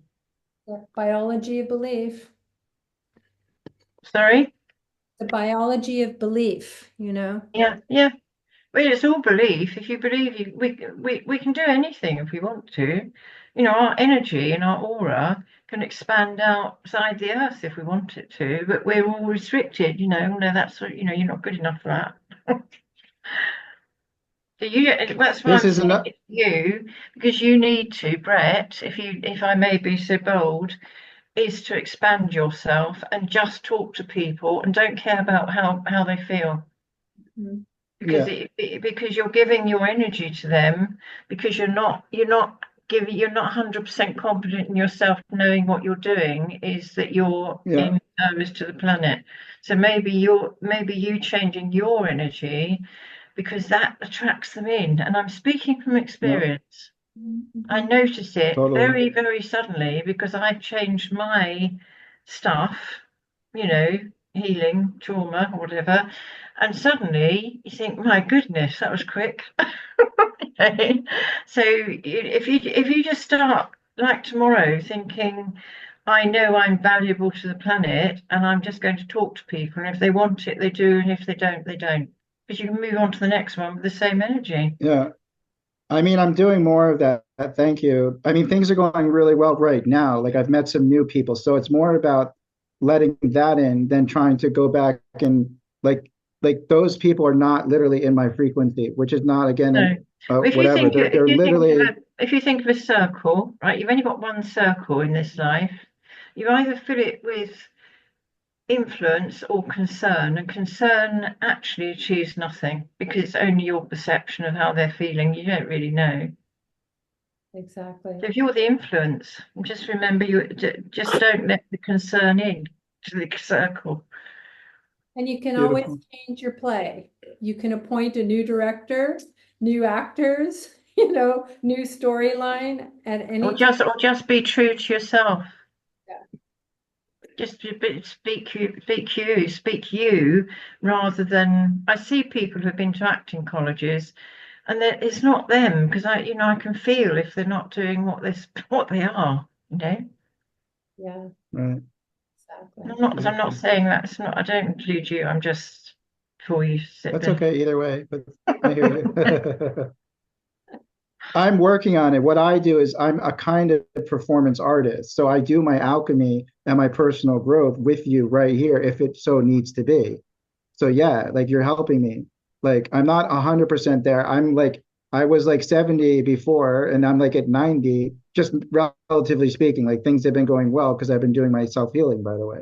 So I've gotten rid of some stuff. So new stuff has come in, like new friends, like people that can Yeah. really help me and actually believe in me, and talk about belief and share the same beliefs on such a Mm. resonant, novel level that it's awesome. And even in this conversation, like self-healing is much more attractive to me, by the way, than compared to every Well, like we're mainly vibration, as you probably know. So every time you let go of something, every one of the trillion cells we've got in our body lets go of that message and doesn't multiply it into the next lot of multiplication of cells. So then there's a space in every cell for new energy. So of course you attract new people in. Yeah, it's yeah, exactly how it works. maybe even Jamin in my actual house. That's how aligned I am. Yeah. Nice, Brett. Nice one. So go back to the proposal, Jamin. Collect conversation, network conversation. What do you want to propose to them besides the fact that it's important? Yeah, I'll speak after Danny. Danny had her hand up, and then I'll be. Oh, okay. I didn't see that. Sorry. Got carried away. I wanted to know if Brett if Brett had a book or a message for me, since he has the insight.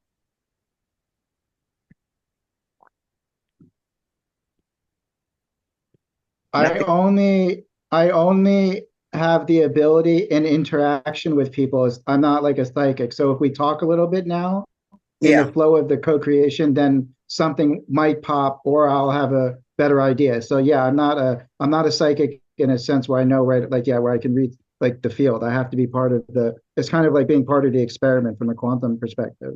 So yeah, so join the conversation. Let's see what your creativity and your soul is seeking or something. I don't know.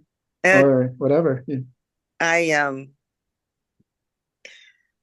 have a hard time getting engaged in stuff because I have so much internal crap going on, which is a lot of clearing and processing for me. And I'm kind of looking for my niche, like where I could be most effective, but I don't really feel in touch with my gifts right now. Sometimes they show up. I do a lot of work with the climate healers, so I'm kind of on the pro-vegan path. But when it comes to like this format, I feel like more of I'm ready to go. Let's get on something. Have we decided on what we want to do? How do we get Snack Bar going? Where do I fit? Where I can be useful? That kind of a thing. Cool.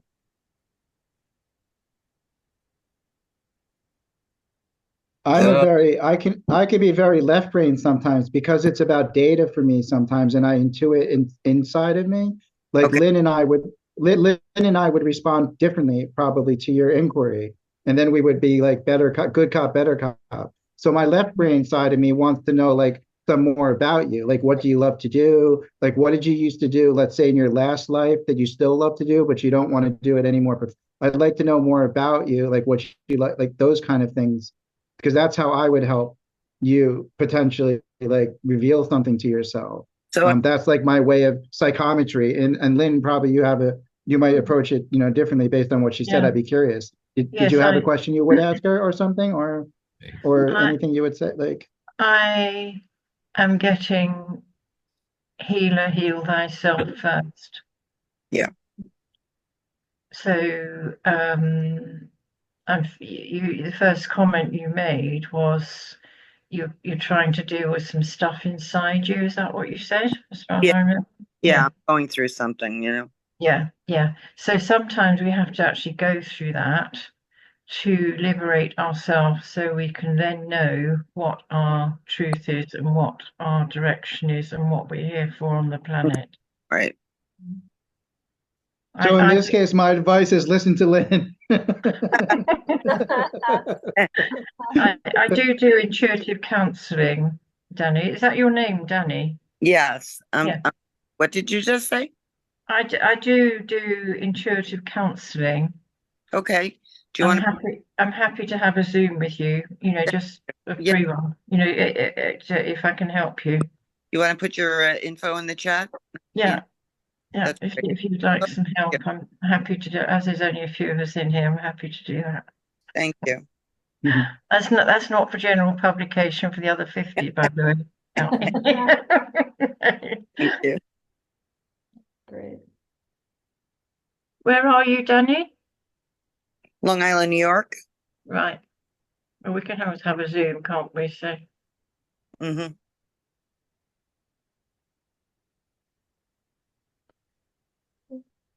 I've been doing this since COVID, voluntary counselling, because I was approached by Healing Sanctuary, who were private, and they needed the finances because they couldn't do anything, weren't getting any donations. And because I decided to do it for nothing and yes, give them the donation through the client, so the client gave the donation to them, so I didn't get involved with money. I found I was much more intuitive as I worked with people, and it was just a fascinating journey for me. So it was a real big gift that came my way there. I mean, I was already like that anyway, but it just fitted together, like I was in a bubble with the other person on Zoom. Mm-hmm. Great. Thank you so much. Okay. Happy to help. We're all helping each other at the moment to try and move everything forward, aren't we? That's what teamwork is so good for. You see, like if I was to analyze that, I went straight to solutions, masculine, left brain, like here's how we can fix it. Like that's my first thing. And Lynn, you went right back to like, how do you feel? Like it's your, which I'm quite good at, but it's just not my first go-to. As soon as you said that, I'm like, oh yeah, let's talk about that. Like, yeah, of course, let's talk about that. But my preference is like this, to go for like abstract, like linear in a way, despite my right brain nonlinearity when I try to express myself. Can I say something to you then, Brett? Yeah, of course. You're talking to people who are already burnt out on this planet with trying to stay in their head and ignore the energy changes and ignore people saying how the world's changing. So maybe, I mean, I don't know how you are when you talk, but I'm feeling that maybe you could just breathe in compassion through your heart before you start talking and send it out to the audience, whoever you've got, because that's very powerful. Nice. I tried that Thank you. as an example last year when I was getting more and more into the heart situation, and I walked down the road and I would send out love from my heart to somebody coming towards me, and it's amazing. It was quite magical to watch, the lift in them and the smile, or I suddenly got a hello, and it is very powerful because the energy, as we said earlier, we're all one energy. So why wouldn't that person feel that if you were sending out unconditional love from your heart? Totally. I've got a friend of mine, a man who's been doing that. He put a post out on LinkedIn, a man who's like me, he understands it all, but falls back a little bit on skepticism, like someone like I would, because we're so smart to some degree, like, and we can do all that. But he put a post out saying literally he's been practicing that, and it's for him, it's actually working. And Well, there you go. And I I feel think you it's, I can. think I feel you are I can do compassionate. it. It's a game changer. Yeah, It's a game yeah, changer because I'm actually, the self-healing I'm doing now is opening my heart. Like good. that's the self-healing I'm doing now because I've compartmentalized my feelings because I was so hurt by all of those things that happened to me. I didn't realize I was lashing out at people. Like I couldn't believe it. A couple weeks ago, it dawned on me. I was like, what a fucking phony asshole I've been. Like I thought I knew Well, myself. there you go. Like Because that's what your heart's telling you. The heart's got more neurons in it than the brain now, they've I know, discovered. and I know all that good stuff Right, too, but right. it didn't land for me. So thank you. You're even though I can, yes, I'm not being combative. I do talk a lot and too much, but I totally hear you, and you totally have helped me today. Like it really was. As I said, I'm in the middle of a series of fortunately synchronistic events, and this is another example because your language or your way of approaching healing is very refreshing to me. By the way, I've been Good. around a lot of healers who I don't either trust them because I can read through their metaphors and like I'm very observant as you can imagine, but because I don't access my feelings all the time, I'm like not the best healer, whether self or other. Yeah. But I Yeah. see everything. Like I'm sensitive, but I never understood how sensitive. But that's where Mhm. my pain is in a way, right? Like I guess my heart was broken by everything that I went through, like we all get. Of course. Yeah. So Yeah. thank you. I totally hear you. And Mm. please remind me, I'm going to send you an email if you don't mind. If you could Yeah. just remind me once a month or something like Brett, breathe in compassion before you speak. Dude, if I can do that, that's like, Well, I if like if simple. you WhatsApp me, I've just put it in there so you can do that. If you WhatsApp me, Oh, that's beautiful. in code and you take the zero off as we have to that Yeah, you'll yeah, get yeah. stuff on there. And I can send you one or something if you like, and, or you can just WhatsApp me and I can pick up on you. Yeah. Will you be my little accountability, like Not a to little bit of scare an you. accountability buddy? Yeah, Or I we can have love a it. Zoom, anything. I Yeah, don't yeah. know. Yeah. Thank you. Okay. It's so important to share all of our gifts that we have, and we've all got different gifts that help each other. Yeah, You know, totally. I mean, I've had gifts this month that, I was in a bit of a state a week ago, and somebody really challenged me, and the next day I felt so different. I thought, thank you. Yeah. This is recognizing that you can be different from what you feel. We're too good at having triggers that take us back to where we were. Where Jamin and I are staying right now in Brussels, it's there are a lot of North Africans here, and there's Oh, a are lot there? with racism here, and it's still quite segregated, even though it's very culturally diverse. So I think it's really been interesting living in this neighborhood and having that open heart and speaking to people like they're human, like saying hello. Yeah, We yeah. have a little dog, so that's a perfect opener. And now people are recognizing us in the neighborhood and big smiles and saying hello. So it's exactly that opening of that heart up and treating them like human beings, saying hello. Yeah. That created an opening that's really beautiful. And it's also the intention, because you've got that intention already and they can feel it. Excuse me a minute, I've just put my name in capitals because people keep writing my email down. Well, not keep, but occasionally, and they miss an L or an I out, and the email doesn't come. So I do that automatically now. Yeah, it is the intention. Because if you're walking along and you intend to be friendly towards somebody without even talking, I don't know why I'm telling you this because you know that really. Share it though. It's good for everyone to hear it. That intention. Reminders. But if this is how I start to get people to look at their own spirituality. And they say, oh, no, I'm not spiritual at all. I don't, I'm not sensitive. And I said, okay. I said, how do you feel when somebody walks in the room and they're really angry and they're aggressive? And every time they say, well, yes, I can feel that. And then you start to unroll it. It's lovely to see people open up. Yeah. And one thing that came to me, Brett, when I was listening to you speaking, is that I actually think you're probably a healer. Mm. But the interesting thing about being a healer in this body today is we have to heal ourselves, first, and then we can step into the purpose. But I think all of your work is healing work for the planet and beyond. But Yeah. The life Thank jacket. you. The air hostess has to put her life jacket on first Yeah. to rescue other people. yeah, you're just an eccentric healer, but that's fucking awesome, Yeah, no, I mean, I'm totally content with understanding in terms of the diversity of gifts that I can heal through being an actor and by creating technology and having a soapbox someday where people interview me and just talking about what I feel, like you're saying, Lynn, just speak my truth with no compromise and full confidence. That is healing. Like I don't have to do sessions or sound bowls or whatever. But that is my version of healing by being myself. I want to show the world like we're infinite beings. Like I feel it, even though I'm not maybe entirely in connection with it, but I feel very strongly like the infinite eternal nature and potential of our capabilities. Like that's what's painful to me, that I haven't had the opportunity to sort of on the external side build out like these artifacts I'm glad you that said allow that. painful. I'm glad you said painful because if we carry pain in our hearts still, we close down to protect ourselves.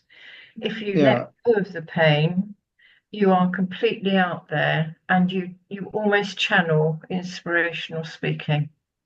And what Lisa just said is very true because I think, if you just start doing that, and it's almost, where people say if you paint or you write or you sing, you don't remember anything else. Yeah. So if you stand up and speak to people or whatever, however you do it, and you just imagine, just think this is a lovely room and all these people, and just cut anything off that you might be feeling. It's amazing how different it is. I mean, lately I've been saying things I'm thinking, "Oh, that sounds right," because I don't know where it's coming from, because you're allowing that channel of inspiration coming through from all of them up there that are helping us to help the planet. I also think a really big one is non-attachment. Well, yes, that's what that would have been quicker than me going into all that. Yes. Yeah, it's a good word for it. Recent A where good, Van, a nice sync. Oh, go ahead, James. no, I just Van Morrison had that one done a long time ago. Non-attachment. Check out Van Morrison's song, Oh, okay. Enlightenment. Oh, okay. right. It's called Enlightenment, is it? Yeah, Enlightenment. Yeah, it's a I'm, great I'm, tune. Great words. I'm sure I've heard it, but I will put it on now. I've written it down. Not now, I mean I will do. It's a very exciting time to be here. I know it sometimes sounds a real struggle, but it's a very interesting, and we're all here now together for this reason, and we're all in these groups even more so because we're meant to be in the groups. So Totally. Yeah, it's real cutting edge. mm. And we get to see the cloth we were cut from too, which is fascinating, And that weird, I don't know if it's a compression of time, like the past, present, future, like seeing the whole of it, like a giant history and how we're all interconnected through Yeah. time. If there's time, there's no time, but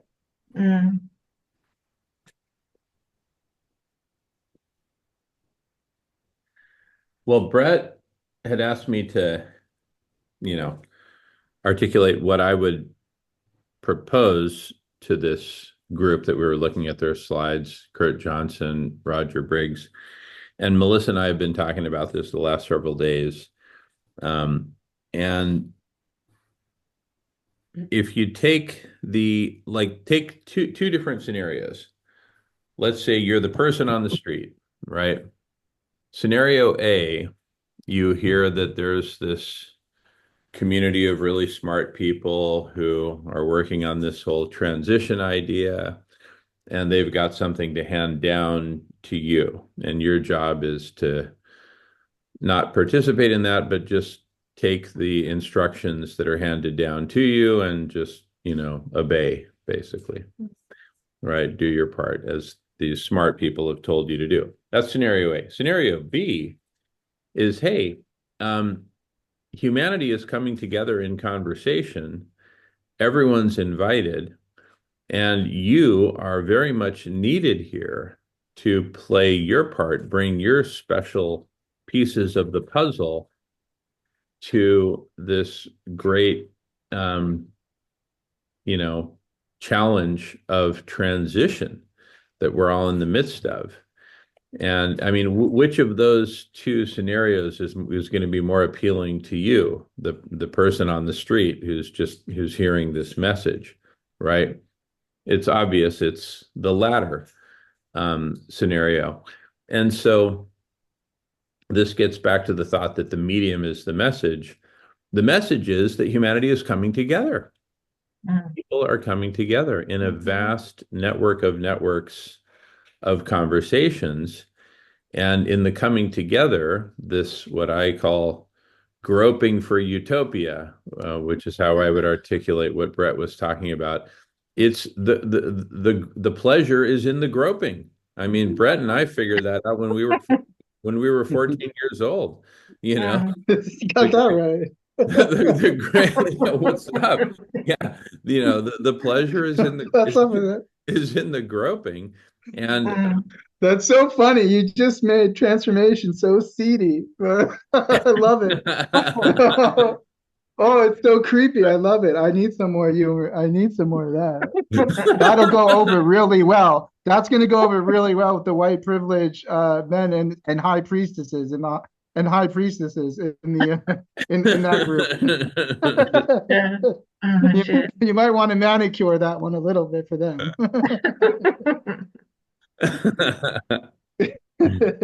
But anyway, no, don't actually. Yeah.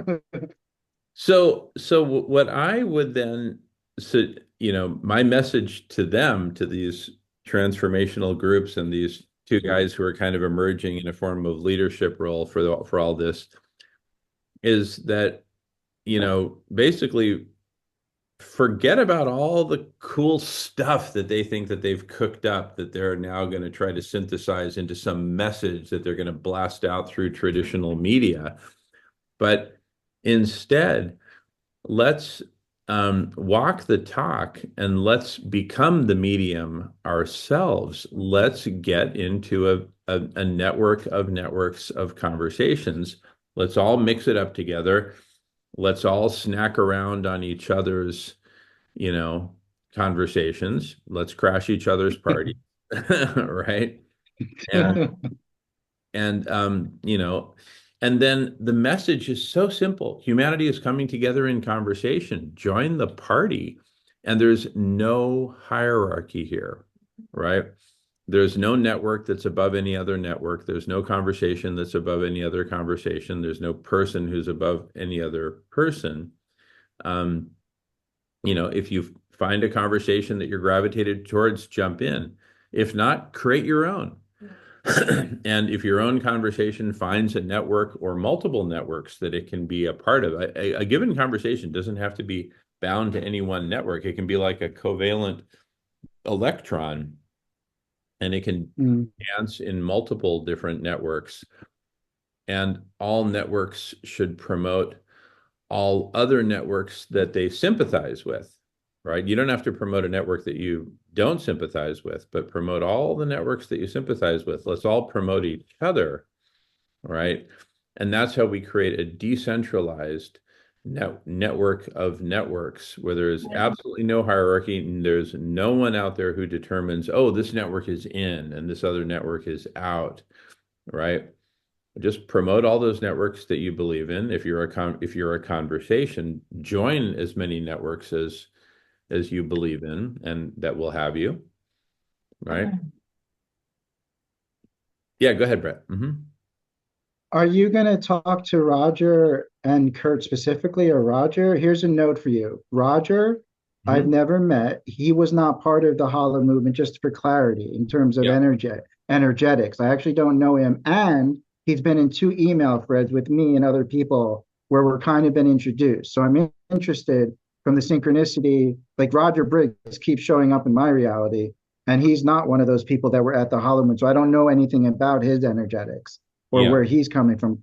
Kurt is part of the Hollow Moon, but he is a lovely, like he just is in the position where he kind of gave into like this is how it is. So let's try to work with it because he was too sick. I think he was feeling not well and he's older and he's just not a pioneer in that space. Like he's a pioneer in publishing and his intercultural stuff. He's amazing, but he's more also accessible and willing. If he was in a group with other cool people, he would adapt more than try to control it. So those two people specifically interest me. Are you going to be going right to them to have a conversation? Basically, yeah, I've been thinking about the email that I want to send to them and also working on kind of like a video uh to share with them. Here, I'm going to put the link to their YouTube video in the chat. It's about an hour long. But basically the stuff I've been sharing here is what I want to share with them, which is, hey, you guys have taken the lead here on this whole media alliance thing. What if you just put out this big, bold, simple message? The medium is the message. And the message and the medium, which are the same thing, is a network of conversations, totally decentralized. Mm. And the message to put out then into the public, to the world, through all the traditional media is humanity's coming together in conversation in a network in a I network. just put a suggestion in there as well. Yeah. Yeah. Co-create your group with our group to share and save the world. Beautiful. That's nice. Yeah. Yeah. James has his hand up. Go ahead, James. Shivering. Yeah, I think it'd be worth your while to take your time and figure out what it is you want to say to them and get it concise for them. Yeah, because again, no, like what we've been talking about there a while ago, like with the Hollow movement and all that, all these different networks. You got individuals who have their own networks. Some are very covetous of their own net, or their egos come into it, or they're in charge of it, or whatever. You know what I mean? But we've known that, like in the past, that anytime we went on any field trips to any of these networks, and you talked about all of us coming together on a network of networks, and you know at the time it was either we come up with a number of different ideas to join the Block Party. Was the first one, was the Block Party, really, for to try and bring us all together, and then all the ideas we worked on to try and do that. But over the years we've spoken to all of these groups about coming together in a way that we can actually do something, you know what I mean, actionable, like, and now they're starting to talk about these ideas.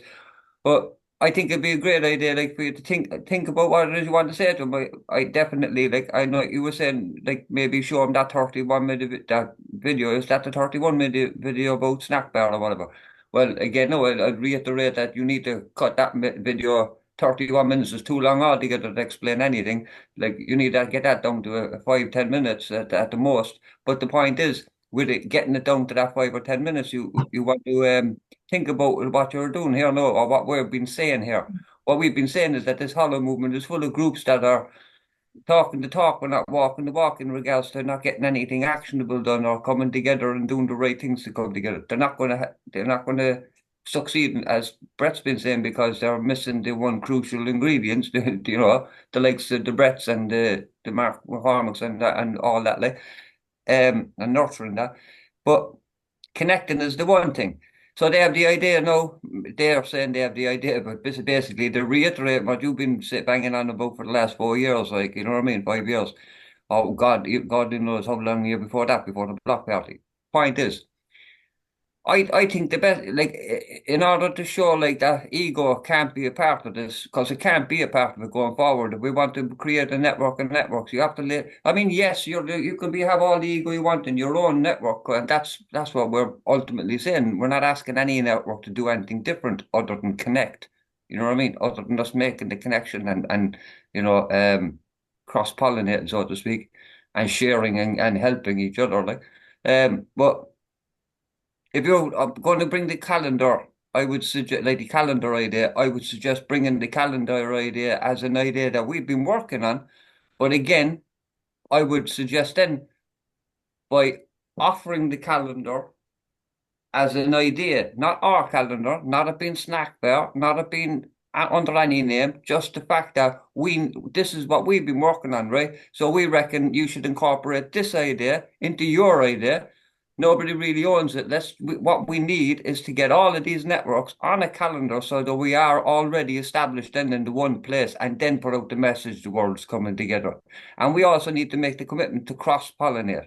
That's the first step, and then that's the best thing you can do. And say that is only the first step, because once we all come together on a calendar where a person can go on the internet, look on this one website, whatever the calendar's name will be, they can find all of us together, but we're together. That's the key thing. We're together, and that will bring more people in.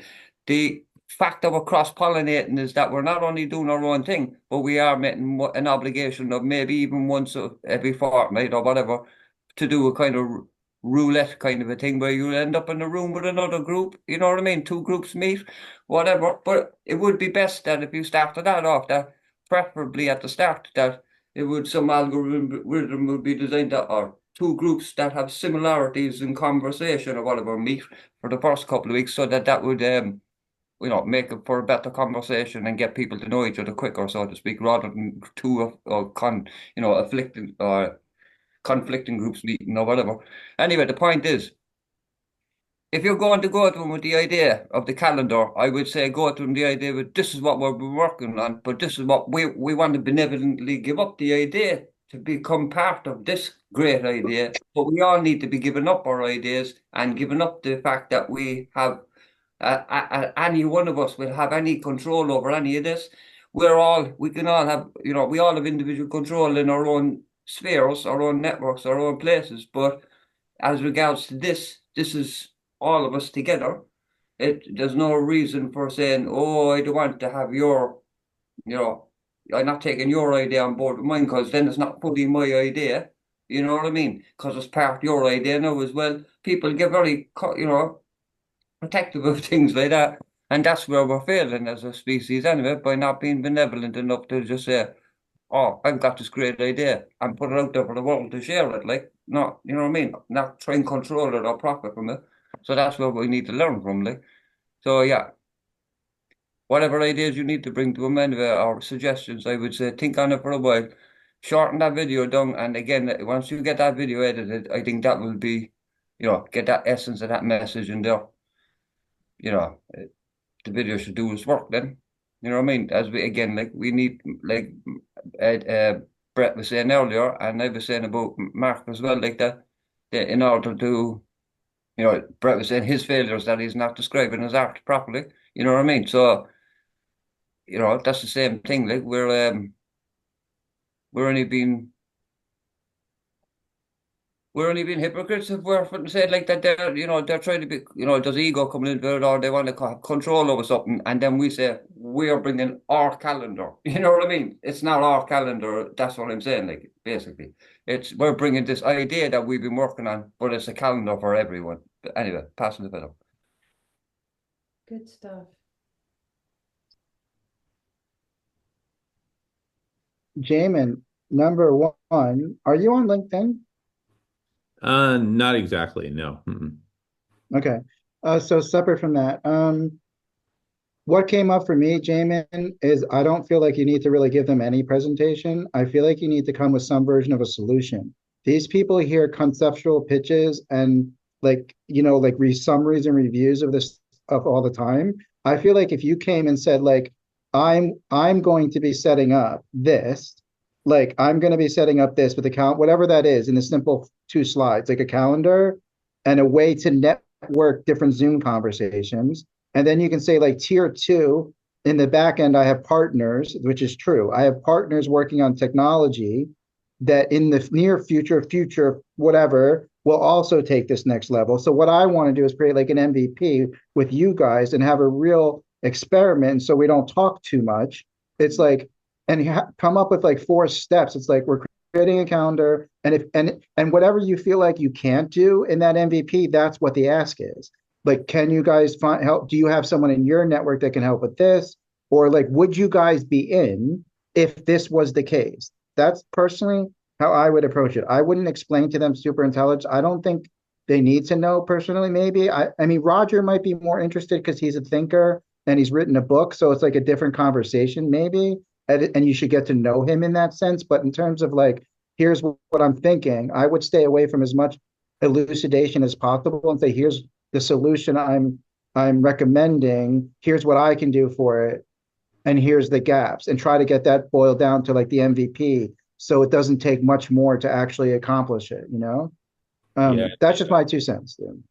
Love it. Love it. Yeah, Love that's it. interesting. And it's true that Nico and my friends building a synergy engine and there's tokens, and someday it'll be easier to say to some of those rich white guys, hey, why don't you give us 150 grand? You get some synergy tokens. It's an investment for you. It's an investment in the ecosystem. Now we can actually take that MVP and actually systematize it in a way that actually scales omnicentrically. It actually has like diagnostics and local LLMs and AI and blah, blah, blah, blah, blah, blah. Like you can promise that because I can promise you that's part of our tribe, as I've always told you. Like, but overselling it never helps because then they're like, where is it? Where is it? And when you tell them it needs $10 million, then they walk away because then it becomes real for them. And then they have to put skin in the game. And they have friends who have that kind of money, but they're not ready to invest in that yet. But they probably would invest their time at least in what you're proposing, but don't leave it on them to do it in a way. It's like a partnership conversation, right? Like, and bring that to the table. Yeah. We can talk more about it in case you don't talk to them first if I end up seeing you. But obviously, you're so good with people, it doesn't really matter what you say, like to them. But Totally. Thank you. Now, just so everybody knows, MVP that Brett's been mentioning is minimum viable product. oh, not in my world. It's minimum viable prophecy, minimum viable preposterous, and minimum viable prosperous. That's where you got to go there with, dude. Good one. There's some very exciting things going on in the world at the moment that are really lifting Africa. And things like they're suddenly realizing that the solar panels are so cheap. The people trying to help Africa, they're so cheap that they're giving them solar panels because that's giving them the electricity. And they've just come up with this thing, this bag that looks like a double ball, as far as I can gather. They quoted a fruit, which I think is a double sort of round thing. And so they boil the food and the food over there is really tough sometimes. They boil the food for something like 3 minutes and then lift the saucepan up with the lid on, put it in this bag and close the bag and leave it for 12 hours. You get 12 hours cooking out of it. It's just very exciting what's happening. I'm just bringing that up as a left brain thing now. To sort of, realize that people are really making an effort to find ways to help families survive without having to spend money. Beautiful. It's just trying to be positive, and I just thought I'll just bring that in. It was on Radio 4 this morning. I had to listen to it again because the time I'd heard something, it's gone, hasn't it? So I sat and listened to it afterwards while I had my lunch, and it was just very inspiring because I did hear a while ago that somebody reckoned that Africa was going to be the richest nation. And yes, the way things are going, I mean, they've got the warmth, haven't they? They got the sun more than we have. So, I thought, well, and parts of America have got the sun more than Britain has. But no, it's I think there are lots of things opening up that we don't hear about, and we only hear about the things that aren't changing. That's why I'm saying all that, because I feel it's good to get a balance on what's happening. And then just jumping off that, in Belgium, when you go to a grocery store, you cannot get bags. You have to bring your own bag, which I love. Yeah.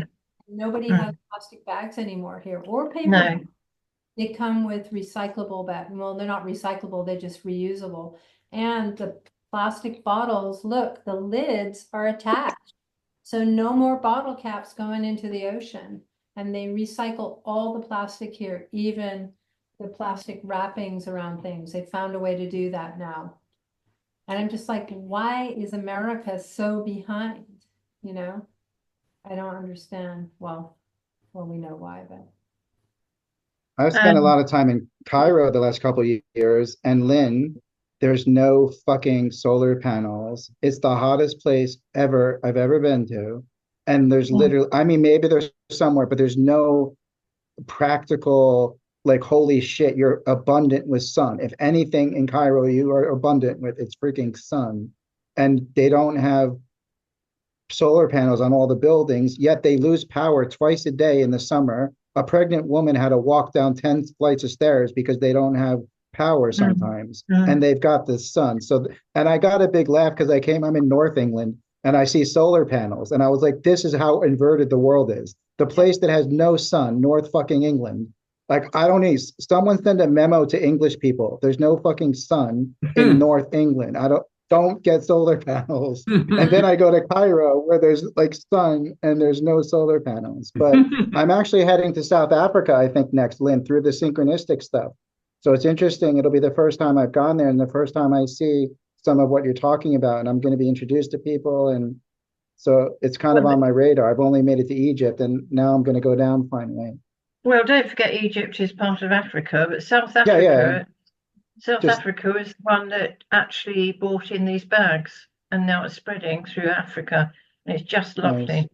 Yeah. So really yes, good. I'm sure Egypt won't be very far behind if they think they can save money. I mean, any saving of money at the moment should definitely appeal to these very greedy presidents or whoever they've got in each country. Because The Egyptian president's pretty innovative in some ways, so I'm not quite understanding what the sort of geopolitical or whatever. I mean, Egypt is very oppressive in terms of masculinity and the religion, like in the woman, like it's not very. I don't like it. It's not very comfortable, and if I say the wrong thing there, technically, I probably would get in trouble. Like if we launched a TV show from there, I don't think I could be myself without actually eventually getting in trouble. Well, the other thing that came up was where it would save the trees as well, because they wouldn't have to go and chop wood to get a fire to heat their stoves to cook, or their fire to heat food. And then the lady that was talking about this, and she said the most horrific thing that she's had to deal with, and it will stop this as well, is that 82% of young women who go and collect wood for I'm just trying to find that, make sure that's correct. Hold on, where is it? Yeah, here it is. Alternative to using fuel saves forests, as they do not need to go and collect wood, and there's no pollutants either. And the biggest thing that she was really, talking a lot about was 82% of rapes occur when collecting firewood. Awful. So, that one innovation that is obvious, really, solar panels produce electricity, is, apart from when they have the rainy season, but then they've still got sun in between enough to, manage. And so I just think it's amazing. Excuse me. And the other one, I'm coughing at the thought. Another one was there's 1 million plastic fish nets discarded each year in the oceans, and they're just starting to use fermented potato to make a substance where they can make nets. It's just a shame they didn't wake up like 50 years ago, you know, with all this. A mess. Yeah. Hi, Chihuahua.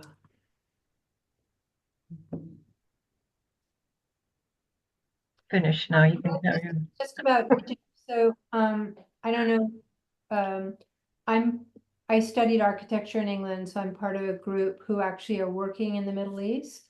And they're doing research, a lot of research inspired by Hassan Fatih's work, and he was an Egyptian architect who researched in local traditional architecture using mud. And there's a huge movement actually in Egypt and other countries like Jordan, etc., where they have whole cities now where they're made out of mud bricks. And the way the buildings are designed, it's to actually circulate the air in a particular way so it cools the buildings. I can share that with you if you're interested sometime. So maybe they don't need, well, I don't know if they need solar panels, probably. That would be great too, but I think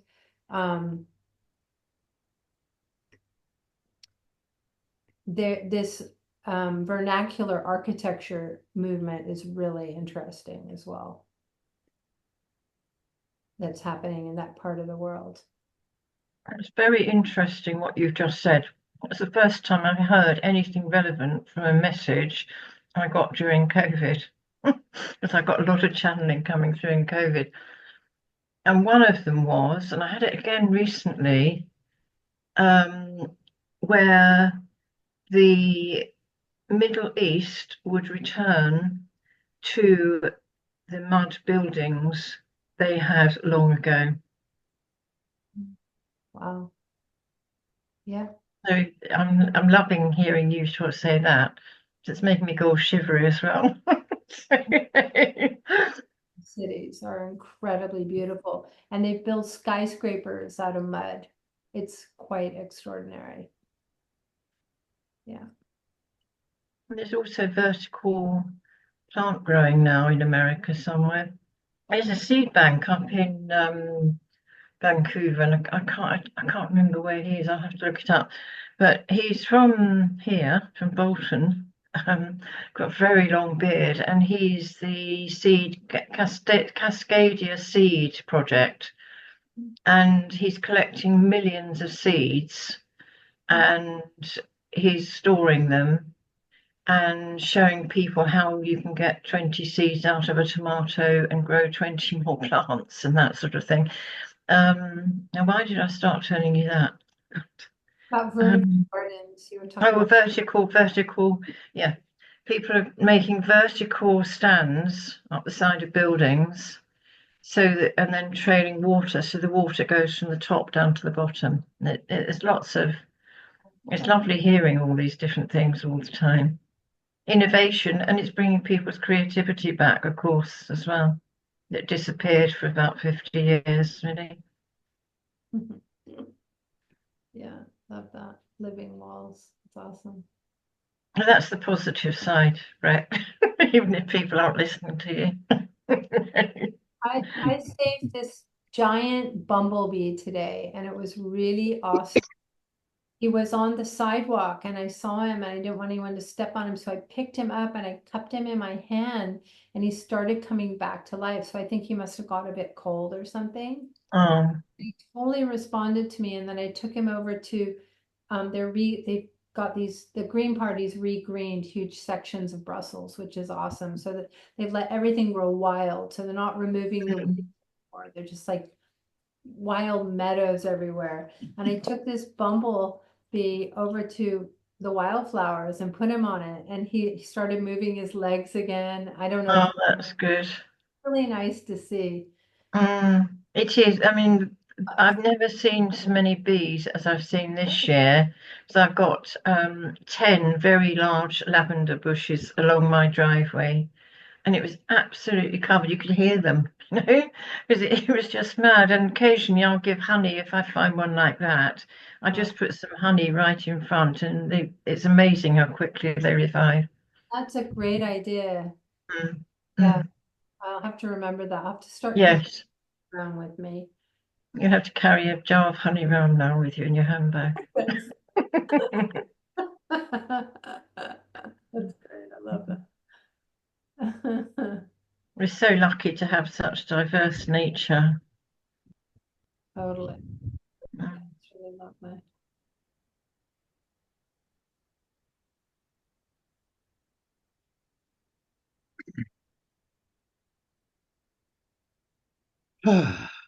I have to head out in about 10 minutes if we want to do any version of a temporary closeout checkout with MySpace together or anything else you'd want to share, Jamin, for me to think about or in terms of your proposal or anything. Yeah.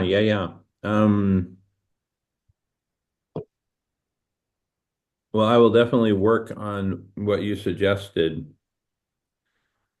The minimum viable preposterous, What